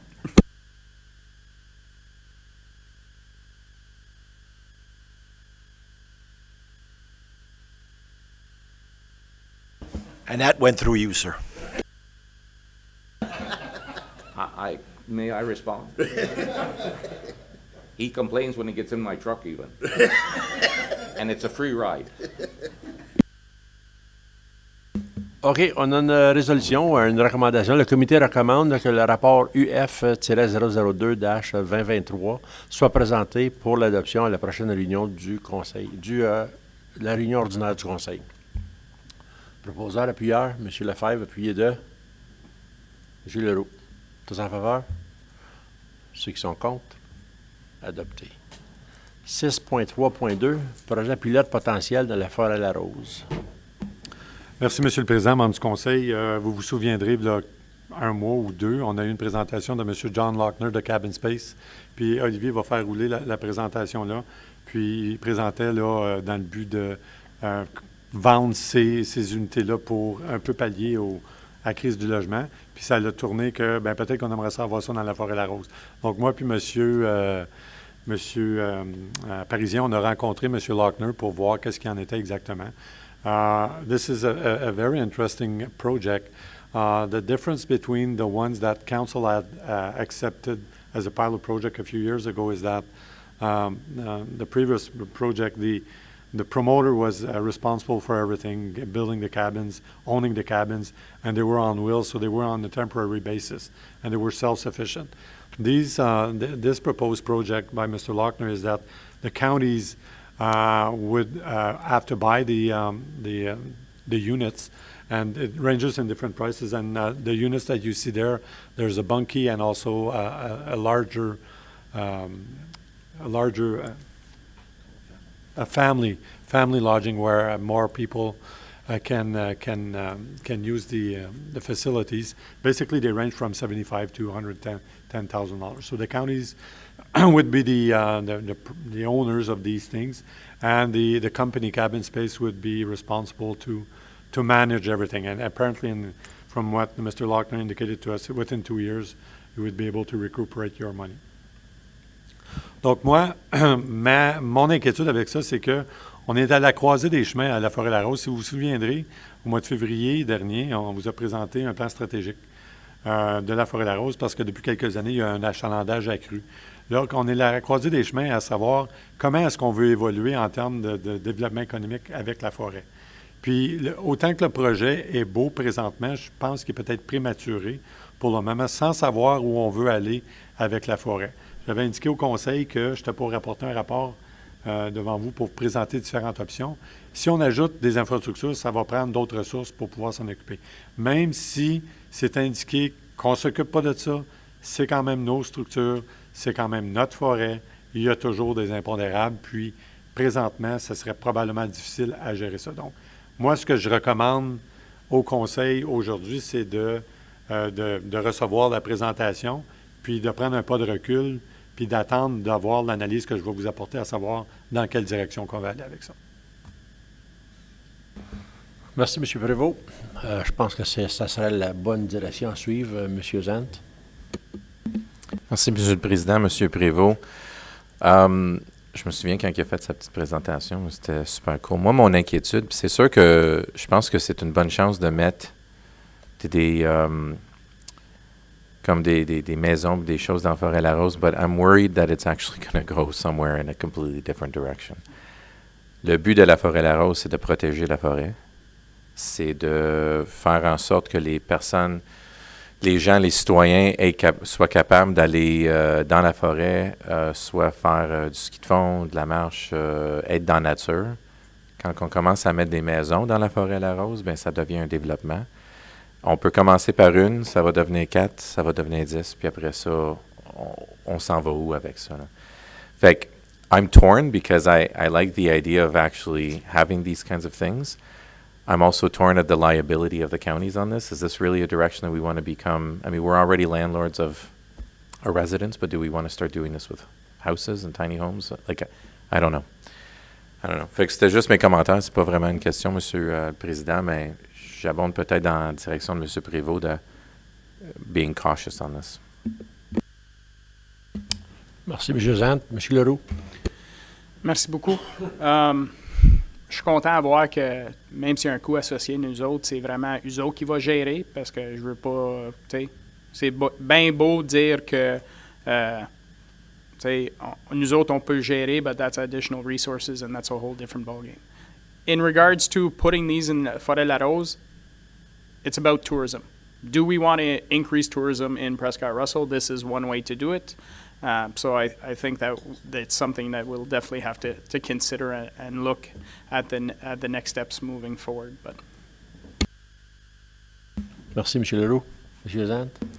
Merci, Monsieur le Président. Un follow-up sur Monsieur Leroux aussi. Vous êtes probablement au courant que Hammond Hill fait en sorte qu'ils ont sur leur terrain jupes, which are big tents, kind of like they've got yurts. They're starting to have kind of their own camping. Derrière ça est une forêt qui appartient aux comtés unis de Prescott-Russell. Je ne sais pas si à la place de la forêt La Rose, on pourrait faire peut-être un partenariat, s'ils veulent, de peut-être leur permettre d'aller un peu plus loin dans la forêt sur notre territoire. I think that equally brings tourism because it strikes the same balance. But we're not actually going into a forest that is not meant to have residential.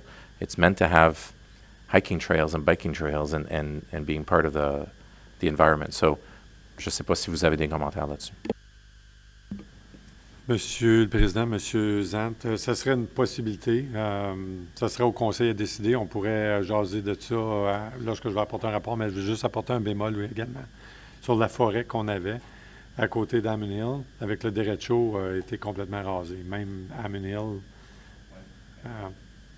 Complètement ou une partie? Je sais, j'ai vu I saw the map, but there's parts of it that, because we have a big piece of land there, so. Ouais. Oui. Anyways, it'd be worth for talking about it because Hammond Hill has already started rebuilding their infrastructure on that. So, eux autres continuent.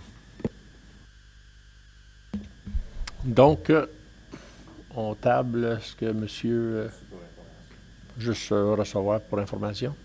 OK. Donc, c'est recommandation. Un proposeur appuyé. Proposeur et appuyeur. Monsieur Zant, appuyé de monsieur Laviolette. Tous en faveur. Recevoir le rapport. Adopté. Item numéro 6.3.3, mise à jour sur le financement pour le nettoyage des forêts. Monsieur Prévost. Merci, Monsieur le Président. Membre du Conseil, c'était simplement pour vous donner une mise à jour là, des fonds qu'on a reçus de la province, puis on a séparé ça. Comme vous savez, l'Est Clarence-Rockland et le canton d'Alfred Plantagenet ont eu leur part du gâteau, 341 000 chacun. Puis on a déterminé cette semaine la part du gâteau qui va aller à la South Nation, qui est de 541 000 mais juste comment est-ce qui était divisé, parce qu'il y avait 3 volets. Il y avait le volet Debris Cleanup, Forest Regeneration and Infrastructure. Infrastructure is basically shared equally between Clarence-Rockland and Alfred Plantagenet because of its nature. And also the debris cleanup and forest regeneration, basically South Nation will have $360,000 to work with for debris cleanup, and forest regeneration, $182,000 to work with. So we signed an agreement last week with South Nation to basically deliver the project.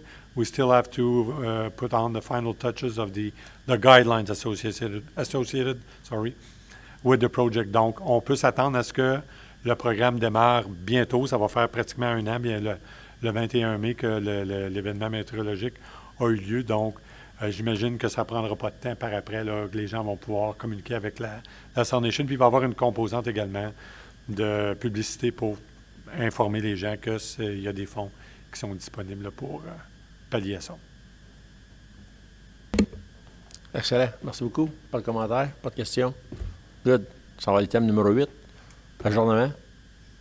Proposeur appuyeur, M. Lefebvre, appuyé de M. Laviolette. Tous en faveur? Contre? Adopté. Merci beaucoup. Chef de département, bonne journée. Membre du conseil, même chose. Bonne journée. À la prochaine. Fin du mois de mai.